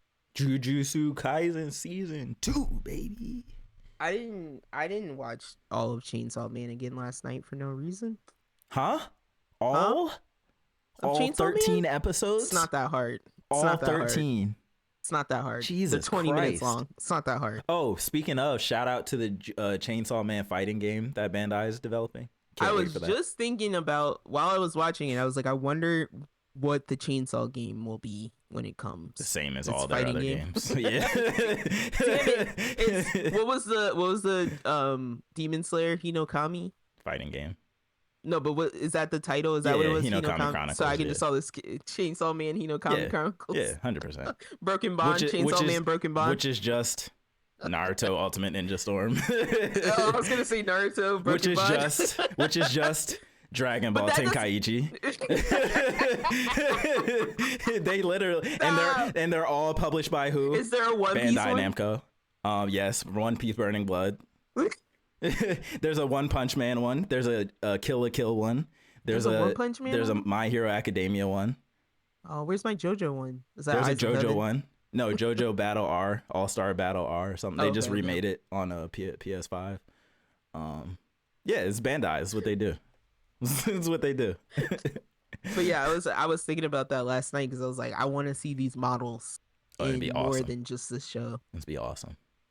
Yeah, the endings, like, I just realized, I'm like, Hulu doesn't do the next episode countdown on the Chainsaw Man endings because they're all different.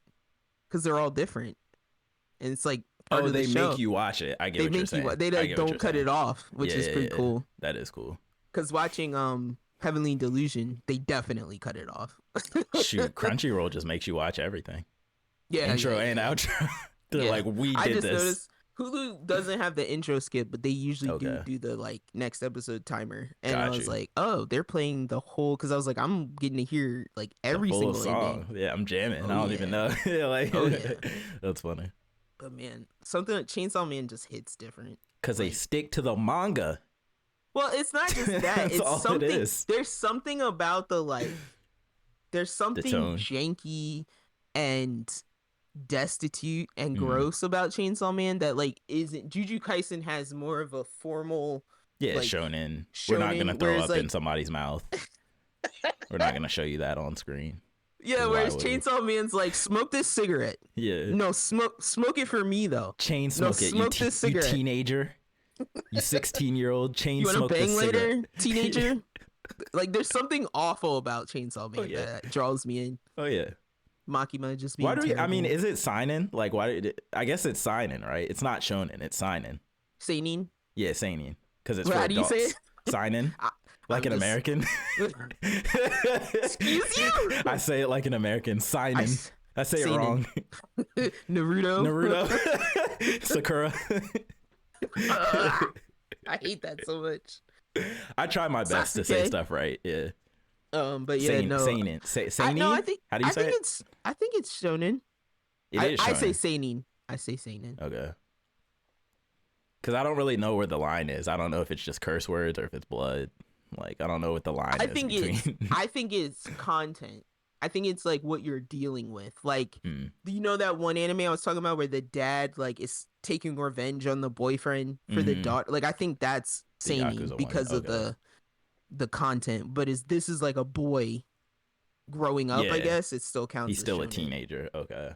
And he's still like, I just had my first udon and kiss today. Yeah, like, yeah. Okay. I don't think that happens in seinen. They would probably show this on Toonami. They might. I don't know. Yeah. I think the late night block, not the 5 p.m. block. Oh, no. It'd be like the Saturday. There's 7 a 5 p.m. You don't remember that? Oh, you mean after school? Right before Maguzi came, Toonami was a 5 p.m. block. Don't say Maguzi. Code Lyoko, baby. I hated shows being like, this is the preteen option. Yeah. No, I'm with you. Maguzi was the worst. Did that shit too. Maguzi was the worst. But let's get to our mainstays because we're not quite to summer yet. We're close. We'll probably be talking about it maybe next week. Maybe if we decide to do our homework. Because I sure as hell didn't do it this week. I forgot. What didn't you watch this week? Oh, I just meant I didn't look into. Oh. I sent you the list, but I didn't look into anything. I looked at the list. It's like it's Juju. It's Jobless. It's I don't remember off the top of my head, but there's a few more. Well, we know we can't count on you to scrape the barrel. Okay, that's my job. To scrape the barrel. To scrape the barrel. Ew. Get that wood from the side. Do I want to scrape the barrel? Yes. Do I want to watch? That's where you get the flavor. That's where you get the flavor from. Look, the cream of the crop, straight to the top. We got to get those barrels scraped. But no. I only say that because there's like maybe there's 2, 3 mainstays maybe, and big then names, it's yeah. just a bunch of Other stuff. your regular garbage you got to swim through to get to the good stuff. Mm-hmm. But yeah, we want to talk about uh, what do you want to? Where do you want to start? We start Hell's Paradise. Okay, It's fresh on my brain. how do you feel about where we are? I'm scared. Crazy cliffhanger. Oh, Like, I need you to explain abrupt. something to me. Yes, What? before we get to the even cliffhanger, I need you to explain to me. What do you know what's going on with Gabimaru? I feel like I missed something. So I don't think we missed anything, but I think they're trying to mess with our minds the same way they're trying to mess with Gabimaru's mind. Why? Because this whole thing about like, yo, his wife's not real. Like, Oh no! oh, you talking about something else? That, Oh, okay. even before that, What you talking about? When he like appears to wake up, and he's like, I don't know where I am. Who are these people? Like, I'm gonna pretend like I'm in this situation and everything's normal until I figure out what's going on. Oh, didn't he get beat and up? then, well, yeah, I knew he was in a fight, but I didn't. Did something happen to him? Because the girl sees him in energy form, and the top part of his head is missing. Did you see that part? Yeah. So that I assume is just him. So they have the whole Tao thing established now, right? Yes. And this girl she's one of the people who can like see it. And I think that was her. So at that moment where she looks at Gabimaru and he's all dark above the eyes, in his head, he's going back into like full on, I'm a murderer. I'm going to do whatever I got to do to get home. I'll kill these people if I need to. And I think she's just sensing that. Like he will kill her in that moment if he needs to. You think the missing chunk is a reflection of him triggering that darkness? Yeah, because it's like, what did they say? I'm sorry. I thought he was fine. triggering that in that intuition because he was forgetting where he was. Because he literally goes where he doesn't know where he is. He goes, where am I? I don't think he means where am I in terms of am I on an island. I think he means I somehow got knocked unconscious. I don't remember being in this cave. What cave am I? Where I was just fighting someone. Why am I in a cave now? I think that's what he's saying. But then he goes like, these people. He doesn't know any of the people he's been with for the last like 3 episodes. I didn't get that. He says it after, like, when he's looking around and he just has the one eye out. Yeah. He says like, who are these people? He's like, I don't know. Okay. And he's like, they don't seem to be attacking me, is what he says. And that's why I was like, no, duh, you've been with them this whole time. Like, what's going on? So that's why I was confused. I was like, did he get hit really hard or something and I missed it? So maybe I interpreted that differently, because the last thing I remember is the little girl like escaping with him when he was like half dead because he just got beat up by, he just fought the flower dude. Yeah. And so I'm assuming he just passed out after that, and then he woke up in a panic, like, because he's like, well, I was just fighting. Why? I'm the greatest shinobi ever. How could I get knocked unconscious and be sleeping and, you know, not know what's going on? That's just how I interpret it. I could be wrong, but yeah. But he definitely has forgotten his current party, because I'm like, I know he's been talking shit with the big sword dude the whole time. Yeah, the guy who's had the little girl sitting on his shoulder. Maybe I gotta rewatch that, because I didn't get the impression that he forgot who they were. Watch the end again. Okay. Because he literally says that. That's why I was so taken aback, because I'm like, did I miss something? Yeah. Between like last episode, because I was like, most of this episode is with Sagarin. Yeah. I don't know. So, I have to check again. But yeah, let's rewind a little bit. So we were fighting the peony dude. Yeah. Of the Tensen, and Senta, we were pretty sure was dead and probably is still dead. Which person? Senta, the one with the glasses. Yeah. Oh, and, yeah, he's dead. He looks dead. We were fighting the peony dude, and then the blind Shion shows up. The coolest samurai in the show now. Swing. The dude who gets way too chill after the fight is over. Yeah. And he's like, you guys want to change? Yeah, it's cool. Just change my clothes. I was bloody. Listen to what I'm saying, though. Yeah. Do what you're doing, but listen to what I'm saying. He was like, all right, Dad, what are you doing? Yeah.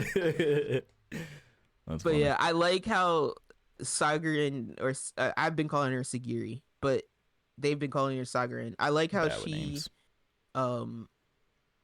she weirdly softens around her, like, her teammates, her Yeah. other executioners, her Yeah. classmates, I guess you can call them. It's like her family, to be honest. I mean, I think it is her family. They have the same last name.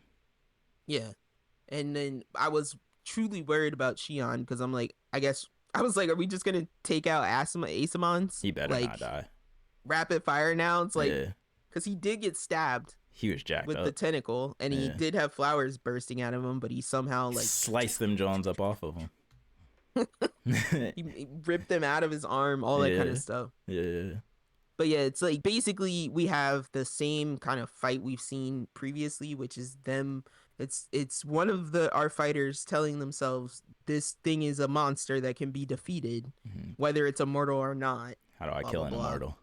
So yeah, like they're basically pushing themselves to their absolute limits. Mm-hmm. And Shion being the most forward, like basically assuming he's gonna die. And yeah, towards the end of that fight, we have Senta kind of comes back to consciousness because I don't know. I'm like, who pulled all the flowers out? I'm like, did I miss something entirely? Yeah, I'm assuming off screen they did that.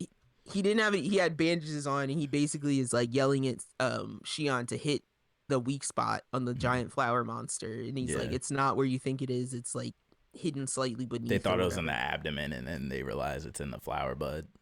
Yeah, this whole like nature. Again, this is like the second show I'm watching where it's like nature hides its most precious things in the places you can't reach, which is very strange. What? This is weird connection between shows I'm having right now. Yeah. But yeah, so I'm like, it kind of reminded me of that. It's like it's at the part that can be most protected by the plant. The power, yeah. So we take out another Tenzin. The Tenzin does that weird thing where they're like, your ability to kill me is beautiful. Well, this is actually the first one that's actually died.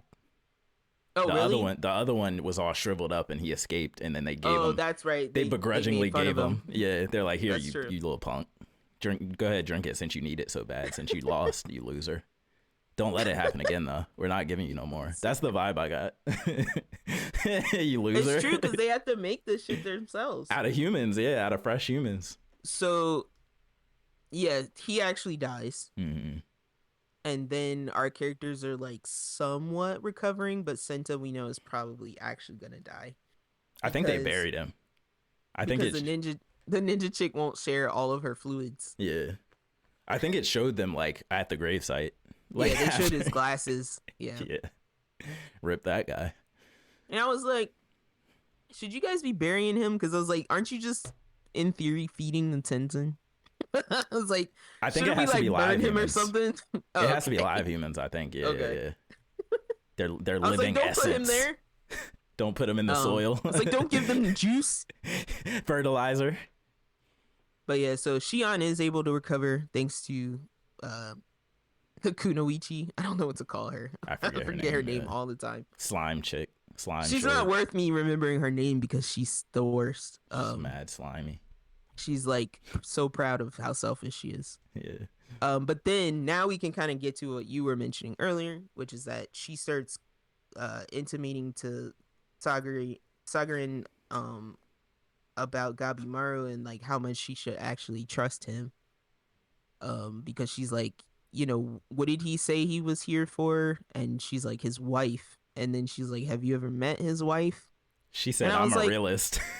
But I was just like, in what instance would she have met anybody's wife? You guys didn't meet any of these people until they were behind those walls and when you had the like blood tournament. I think she's basically saying just like from her training, don't believe anything. Because, you know, ninja's whole thing is deception. Even in Naruto, what's a ninja's number one tool is deception. So it's like, don't believe anything unless you see it with your own eyes. And even then, it's like, you should probably doubt it some too. But it's like, she also, the thing that I rolled my eyes at there is because it's like, Sagarin and Gabimaru saw each other go through the realization of why they wanted to live. So yeah, I think she could like more optimally believe him because she saw him try to survive for that reason. But you're skipping the part that triggered her saying that, which is she was like, the immortality elixir doesn't exist. And then Sagiri was like, but Gabimaru said his sensei or the leader of his village was immortal. He said he saw him stab himself, and she was like, no, genjutsu. Like, you could hear it in the Japanese. She was like, no, that's genjutsu. Like, they do it in my village all the time. Yeah, and then she explains that they'll lie and say that the village elder is immortal because who would challenge it? Like, they just believe it. And so then that made me think, okay, maybe Gabimaru's just been told that. Yeah, so from that point, though, what she said was, so how do you also know that to keep these ninjas in line, that the wife isn't made up, isn't also an illusion, and this is an illusion, and this is an illusion. So it kind of strung off of that whole point. It wasn't like she just came out of nowhere. Why would they allow this person of this caliber, this murder machine, to even get married? Mm-hmm. Yeah, I understand. Yeah. But so yeah, I was just like, wow. Questioning those who hurted Gabimaru, I get. Mm-hmm. Questioning Gabimaru, I don't get. Right. So that's where my confusion was. Yeah, I get what you're saying, which is like they could just be entirely tricking him. Yeah. But that doesn't change the motive to get off the damn island. No, you still gotta leave. Like, if just to live. Yeah. Go secrete your fluids elsewhere.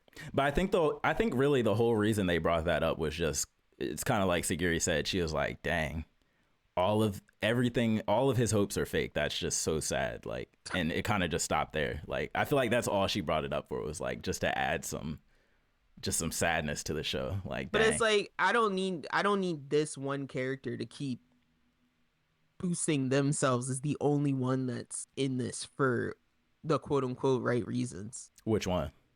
The female ninja. Oh, we don't even know what are her reasons. Just to be immortal or to live? I'm assuming that one, like, steal the potion like those other people mentioned, but two, I'm assuming she just got caught and this is like part of her punishment, and it was just want to get out. It's that thing where she was like, we'll figure it out later. So it's like, this is the one way I could save my life. I'll figure out how to actually get out of it later. Yeah. And that makes sense. Yeah, it's like I'm kind of like not as drawn to her being the one asking all of these questions. I get what you're saying. Yeah, I think the thing that makes it more interesting to me though is Gabimaru is clearly the strongest character in the show, like by far. He's like OP. Maybe. Who do you think besides the villains, like of the good guys? I'm thinking the Bandit King, because he's been juiced. Okay. He's been affected by the juice now. I could see that. Yeah, he's having a little weird side effects. So I'm like, right now in my mind, I'm strong he actually is. But yeah, even if he's as strong too, Gabimaru, the people that Gabimaru is surrounded by, he would crush all of them, right? If he switches on that killer mode again, like, not if he's all being all caring and human like he has been. We still are supposed, I think we're supposed to assume that Sagarin can actually match him if need be. And that's the one thing that, like, we're not seeing. We don't question it because we haven't seen it. But yeah, I think we're supposed to assume that, like, she can snap in line. But the interesting part is what happens when you basically take a person who you're controlling via lies, you've trained him to be the strongest killing machine ever. What happens when you break that leash of lies? How does he react? Well, I feel like that's what's interesting about it. We have seen Gabimaru, like, act outside of himself already. 100%. And to his own surprise. Mm-hmm. So I think we're being led to assume that he has good human intuition. Yeah. That has been shaped and molded by an evil ninja maker. Mm-hmm. Yep. But yeah, I think by having that little girl around, even though she's quote unquote a monster, you know, he still sees her innocence and stuff. So, yeah, 100%. I don't know. Yeah. It's interesting to see what's gonna happen with it. He very much sees people as people until they do something he doesn't like. Yeah, and then he'll just murder them like it's nothing. He's like, my life or yours. Yeah. Real quick, I like pure that. instinct. Yeah. But yeah. Just the thing about it, just to me, I don't know if you felt this way too, but it didn't feel like they ended a season. It feels like they just stopped on an episode. It felt like a half of a season. They just stopped on an episode. I was like, if that's actually the end to this season, that's a weird end. Yeah. But yeah, my app shows 13 out of 13. Okay. So I don't know. I don't know. Sometimes I would be fooled by, like, I feel like summertime rendering was 15 out of 15 till it was 15 out of 25. 20 something. Yeah, it could always change. Like, who knows? But yeah, I don't know. They might need time. Yeah. I don't know how much expanding Mappa has done. Yeah, for sure. Wait, is that Mappa? Mm-hmm. Yeah, Okay. that's Mama. I'm getting confused with Heavenly Delusion being so pretty. Crispy. Yeah, I know. I'm like, wait, one of these is not. They can't Mappa. be doing that too. But yeah, you trying to talk about that one? Because Heavenly Delusion does the weird bird's eye view that Chainsaw Man does. Yeah, I've noticed that now a lot. Maybe some inspiration. It's like a fisheye lens weirdness. Yeah, like, oh, that's a cool effect. Let's use that. But yeah, let's get you caught up, Grandpa. Yeah, I'm here now. I've been waiting. So I'm gonna say, hold on. Let me know, because I stopped watching after. I just started reading. I feel deceived a little bit. Why? Talk to me. I don't feel like I got the lore dump. That you feel deluded? I don't feel like I got the basement. I feel like I learned a couple new things, and then who said anything about a basement? You. No, I didn't say basement. You texted me. You said basement moment. No, you're misconstruing. I said background. Season 3 episode 11 when Bertold and Reiner are having that conversation in the background. I definitely didn't say basement. Okay, but okay, I was like Attack on Titan background shit. Okay, it's happening. Okay. Yeah, maybe Attack on Titan. I heard basement. Okay, because I was no lie. I heard basement. No lie. I was going into. I'm like, oh, they're about to explain all of the secrets of this world, and maybe like 1 or 2 secrets came out, and then cliffhanger. I was like, yo, I still got questions. It's like, what's up? That's it? Yeah, there's still some questions. No more answers? I'm like, yeah, they got outside, but like, you know what I mean? But no, I thought it was fine though. I liked it. I'm still happy with where it's going. I'm trying to think of like what the biggest reveal was that we didn't know. Because it was a while ago when I watched it. Now it's probably like a full week ago. Shoot, remind me. Did you get the confirmation of the white-haired kid and the dog-eared girl? Yes, the pen. I saw the exchange of the pen and all that. Okay, so we know for a fact those are the characters from the future. That yes. Maru has to take out. Yeah. And also it was kind of interesting that the dog-eared girl was like the one who wanted to go outside the most. And ironically, when she got outside, skip ahead to the future, she ended up being a vegetable. Not so like, great for her to be outside. Yeah, yeah. I would like to know what's up with that, but I'm assuming she had that. Maybe she had that blotchy disease. I don't know. No, that is what it was. They said that. I think they said that. And he was trying to keep her from changing by experimenting on that one that was in the garage or whatever. So does what you just said something that should answer one of your questions to me, which was the biggest question. What was one of my questions? My biggest question was, where did those monsters come from? Oh yeah, which I mean, now it's kind of obvious. They literally refer to the children as Hiruki. Yeah. Mm-hmm. And that's what they call the monsters. He calls, that's what Haru calls the monsters. Yep. Because I'm like, when they said that in the school, I was just like, wait. So I was like, are they in theory releasing these monsters upon the world when they let these children just break outside? Yep. I think so. Or the other thing I was thinking too is like, you know how they showed the lab before when they snuck in and they had like the little weird deformed test babies? Yeah. Like maybe when it doesn't work out, they just go be free. That's what I'm thinking. When, you know what I'm saying? Because it's like they don't release them. There's like a hole burst into the wall. Yeah. So. What was that? We still don't know what that was about. But, I mean, do we know now that was the apocalypse before the schools happened and then the schools started making the monsters, or were the schools there during normal civilization and then the monsters made the apocalypse? We haven't learned that. Could you tell? Couldn't tell. No, I couldn't. They didn't didn't go outside of the building far enough to even be able to tell that. Yeah. Okay, so that's still a question. I was struggling with that. Yeah. And then one of the funniest parts, I don't remember which episode, if it was the last episode or the episode before last, but when he mixes up the Haru babies, the Maru babies, and he's like, that's the one. And he's like, no, it's the other one. That's final. And then he's like, I'm gonna draw on its foot. he's still sweating. He's like, oh God, was that right? It's like, no, bro, I you was had it like, right the this first is time. bad, bro. You had it right the first time. But yeah, it was kind of funny because it's like the carriers tip over in a way that you mix up the babies. Yeah, I'm like, oh, that really happens. So which then is it's like, wild. is there another Maru out there somewhere? So the question that it brought up for me is that I think Maru is obviously the special one. Whatever this touch the heart power he has is why he didn't want to switch up the babies. You know what I'm saying? And I'm assuming the other ones, yeah, we think. And I'm assuming the other one's either normal or like super defective. But I'm assuming Maru is like the one that worked out. You know what I'm saying? For whatever goals he was meant to work out for. And then we know that one kid died and like shat out a little egg of some sort.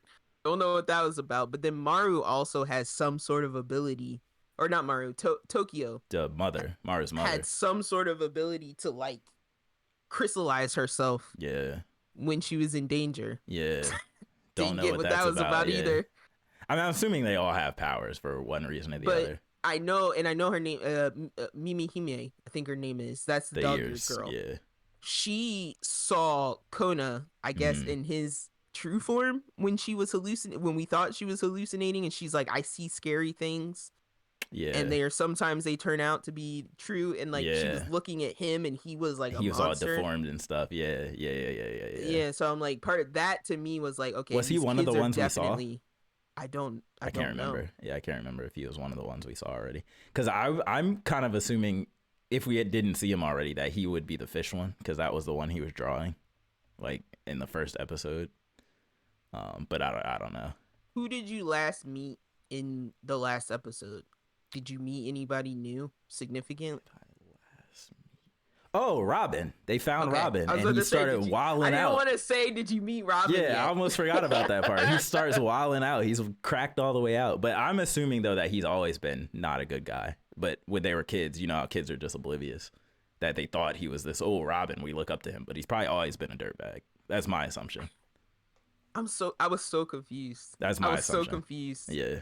I'm assuming he's always been a dirtbag, and he's always had some issue with them. Because he just abandoned them, right? When everything went to crap. He was just gone. Well, he didn't abandon them. They were in the hospital. I don't know if people knew that Haruki was still alive. You know what I mean? Yeah. Like, I don't know if people, like, we saw Haruki's top half get eaten off. Then we saw the sister, but then we knew nothing after that. Was anybody else there in that scene? No. Or was it just them two? It was just them two. So that's why I'm like, she like kind of like got the race cars to turn around, and then it was just them there with the monster. So part of me was like, did they even know that that mix of characters wasn't dead? Did Robin even know they weren't dead? We know the doctor knew, and the doctor was tight with Robin. So that's why I'm assuming he had to. But they didn't even, but see, that confused me because they didn't even know the doctor's name. So I was like, yeah, they were just like, we sketchy know Robin, yeah. But they didn't know who the doctor was. Sketchy boy who implants brains into other bodies. That's why they don't know his name, because he's mad shady. But yeah, I didn't. Sketchy, he's doing weird stuff. Something in me was like, Robin's gonna do something bad. Oh yeah. I just didn't think it would be Chester the molester bad. I didn't know it was gonna be that, but that scene was so powerful when when she calls him and he turns and he sees her and he's like, oh yeah. God, no. Like, why are you here? I was trying to get away from you. Like, see, I didn't take that's the vibe I got. Like, I hope to never see you again. Older sister had a weird messed up relationship with Robin, but Haruki didn't. Yeah. And he just didn't know about it. But the fact that sorry, not to interrupt, you just reminded me of something. What? Before she says anything, I think he mentioned he starts talking, like he acts like he knows that that's the brother in the girl's body. Does he? Or does she tell him that before? I thought he tells her that. Like, okay, or I'm sorry, she tells him that. Maybe she does. Okay, maybe she does. Because I remember him like messing with her about it. Like, oh, are you a girl or are you a guy? Let's find out. Well, that's the part that creeped me out later when it's like, okay, you know now, but now you're being weird. Super weird. Now you're being creepy about it. Yeah. Because you know that's Haruki and not Kiriko. Yeah. So I don't know what his That objective was nice. is. I had a hard time reading that one. Yeah, I don't know what his objective is, to be honest. I don't know what his motives or goals are. He is just messed up, bro. He's messed up. Like, Yeah. I don't think there is an objective. I think he's like, He's just warped. he's been held up in this castle, and then it's like, yeah, this chick you were somewhat familiar with shows back up, and yeah, I think he just like, went nuts. Jesus Christ. But it's like, yeah, you were gonna just trap her there as some kind of like doll or something. Yeah, I was like, Maru, you know something's wrong. Go. He knew. Yeah, he knew. He knew. I was like, Kiriko would not leave you alone this long. Yeah. He's like, she'll really come back, right? Oh, and when he showed up. Oh yeah. The heat. I felt the smoke. Yeah. Oh yeah. The fire. Oh yeah. And it's always better when it's from a main character that you know can fight. Like you know he got hands. So it's like when he catches up to this man. He was just like, I love that it's like he didn't come in like all like fist of blazing. No, he was calm. It's like Robin tried to leave and he was just like, he's like, nope, no, throw him back at the wall. Where you going? Where you going? Not saying a word, straight face the whole time. He's like, where you going? Yeah, nah. I loved it. It was so good. It was amazing. So yeah, it was just twisted. Yeah, but, unexpected. One question, because I don't remember. Did the director die in the whole like collapsing of the facility? Did she actually die? Because I remember she got out the chair. I don't think she did. And she was in motion for a while, like making stuff happen. But I don't remember if she died. I think you're meant to think that she may have perished. Survived. But I can confirm that she is not dead. Okay. I like when she was like, when she's like, "Oh, you think I'm old? You think I ain't supposed to?" Yeah. No, before that, when she was telling him her plan to be in the baby's and she had to take the medicine, because she started. And he was like, "Ma'am, I don't think you're in condition." And she was like, "You think I'm?" Starts coughing up blood. She starts dying. I'm she's like, "Here, take your medication." Yeah. I think they said she was like 90 something. Like she was like super old. Cut to a frame later. She has like a glass of water, and she's like, now that's good over. Now, yeah. Little aneurysm. You are all-mighting over there, ma'am.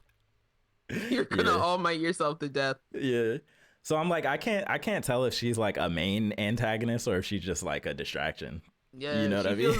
She totally feels like a cheap villain, like a red herring. But I don't. Yeah, right now I think that whole institution is the villain because I feel like they released whatever this is upon the world. These man-eaters, whatever they became, wherever they came from.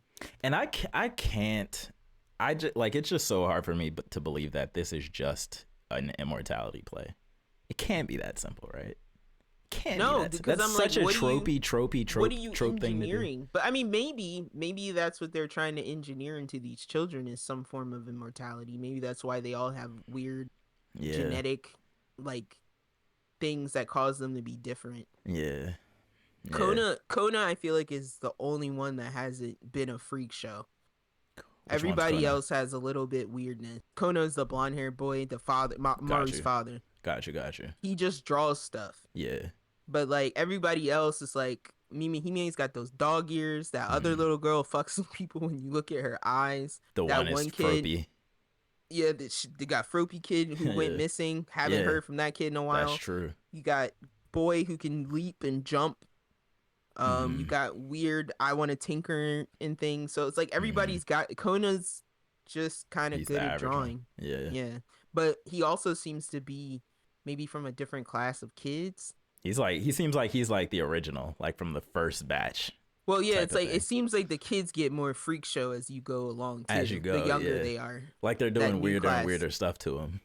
Because we said that new class of kids looks. Oh yeah, they just look creepy. Came in like what? Yeah, they just look off. Like, something's off about them. Yeah, for sure. But yeah, who knows where this joint's going next?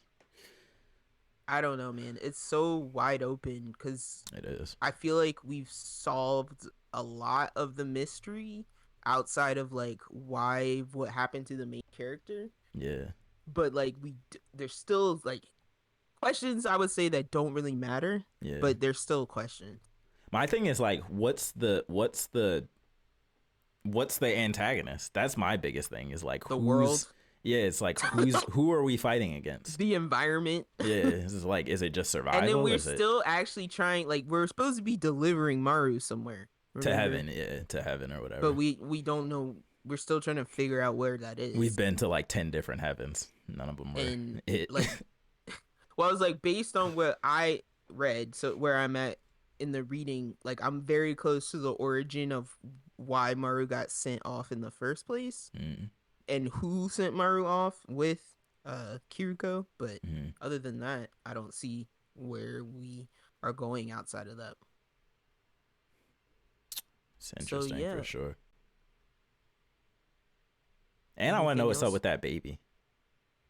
What, the missing baby? No, the baby that's a man-eater, but it's still a baby. Oh, like what he's is just doing ice power stuff? But He's like, just what does being a that? baby. What does that mean for the world? Did he happen outside? Like, did he happen naturally? Is he kidnapped from one of these things? Like, good question. we know he was bred from the little breeder farm, the all women camp breeder farm. So man eaters are just born now. Like, well, no, we know that they can mate. Yeah, like, that's true. That's something that the doctors, like, they're like, in the director, like, we didn't plan for this, but we know they can breed now. That's true.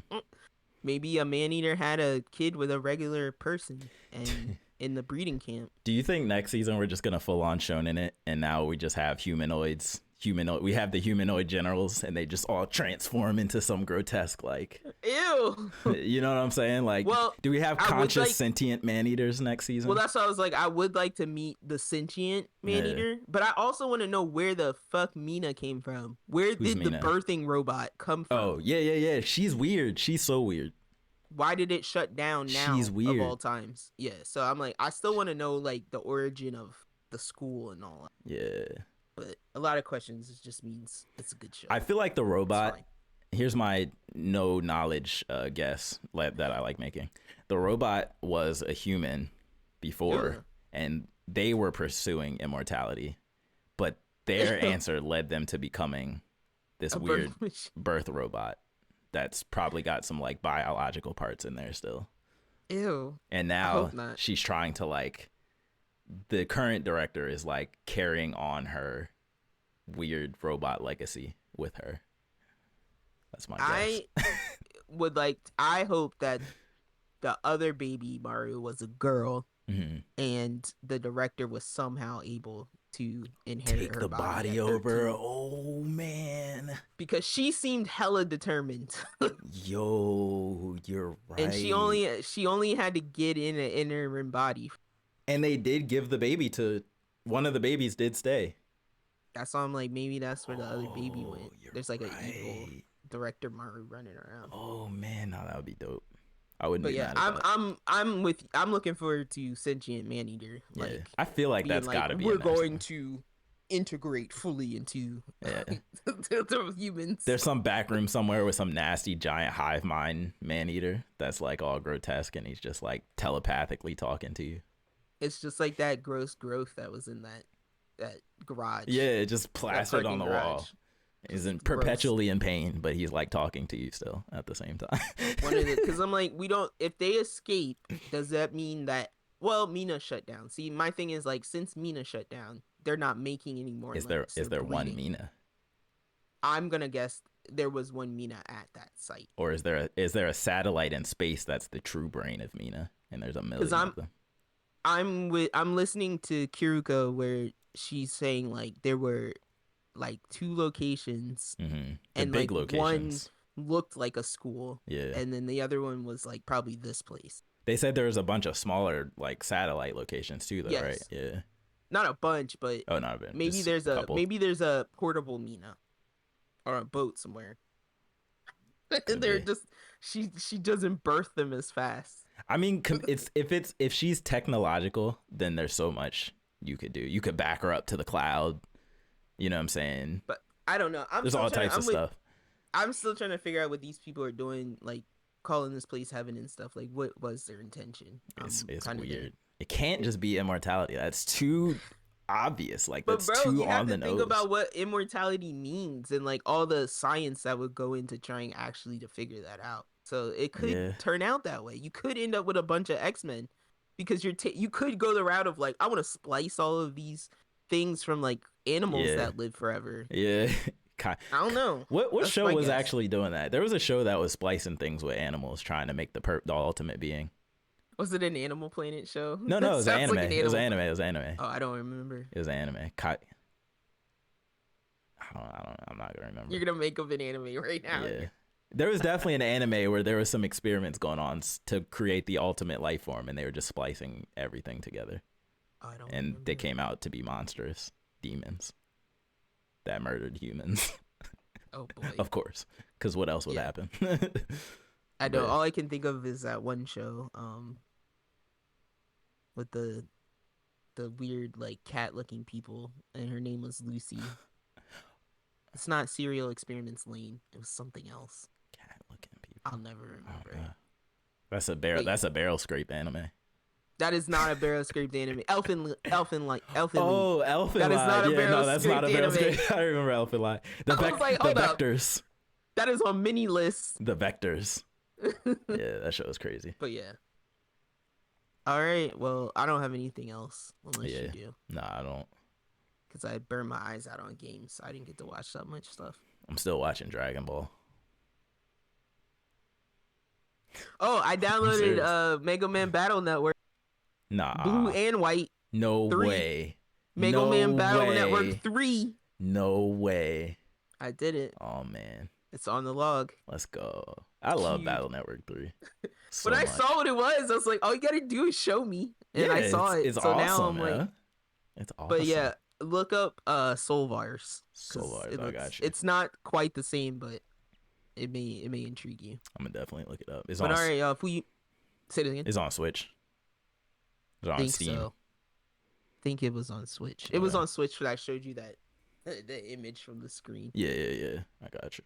But y'all, if we miss anything, you can always email us at siblingrivalryclash@gmail.com. Hopefully I won't just fall asleep on mic. You can also tweet at us at srclash_pod. Help us build some community. I was gonna tell a personal story, but I might tell it next time since we're out of time. But yeah, don't forget to rate us too wherever you listen, whether it be iTunes, Spotify, Google Play, Stitcher, TuneIn, or Castbox. What are you 5ing? 5 out of 5. That's all we want. Yeah, that's the slash. But yeah, 5. Give us the stars that we know you already gave some other podcasts that didn't deserve it, and we're actually putting in the work. You feel me? We're not paid by Stitcher. I thought you were about to name we're not somebody. paid. No, I was gonna say drama. We're not paid by. What's that one? Wonder. What's the thing on Amazon? We're not paid, so we need your support. Yeah, that's all I'm trying to say. No, guys, no ads. Eyes are free, guys. Your attention is free. That's all we need. Yeah, we just want to talk to people. That's it. all we need. Okay, that's me pleading. Jesse, congratulations, Jesse Cox, for hitting 1 million subscribers. You deserve it. Great job on YouTube. Great job, Jesse. Oh, you just reminded me of one last thing. Yes. Sid. Have you heard of Sid from Final Fantasy? Yes. So he's in pretty much every game, but he's a different character in every game. But he's kind of similar. Though Sid in this game is definitely your type. What does that mean? He's... This isn't the Sydney from 15, right? I don't remember who that is. Remember Sid, was the repair guy. Oh, and he's not a repair guy. Sydney was his granddaughter. No, this would be the repair guy, but he's not a repair guy in this game. But he's younger. His age he was is a grandpa in 15. So he acts old, but he looks young.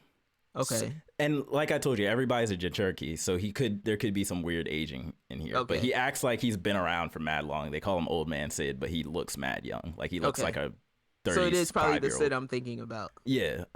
But he's the revolutionary leader. He's very charismatic. He has a super deep voice. He kind of reminds me of that one dude, Connor, Sea-Dog VA. Oh. he kind of reminds me of him a little bit. Maybe it is him. So I'm gonna just leave that there. Like, I think you'll really, really like Sid in this game. Oh man. But yeah, my last selling point. You just reminded me, because I literally lost it in the demo. Oh, Olimar talks like this. What? He has a voice? He sounds like They gave him a voice?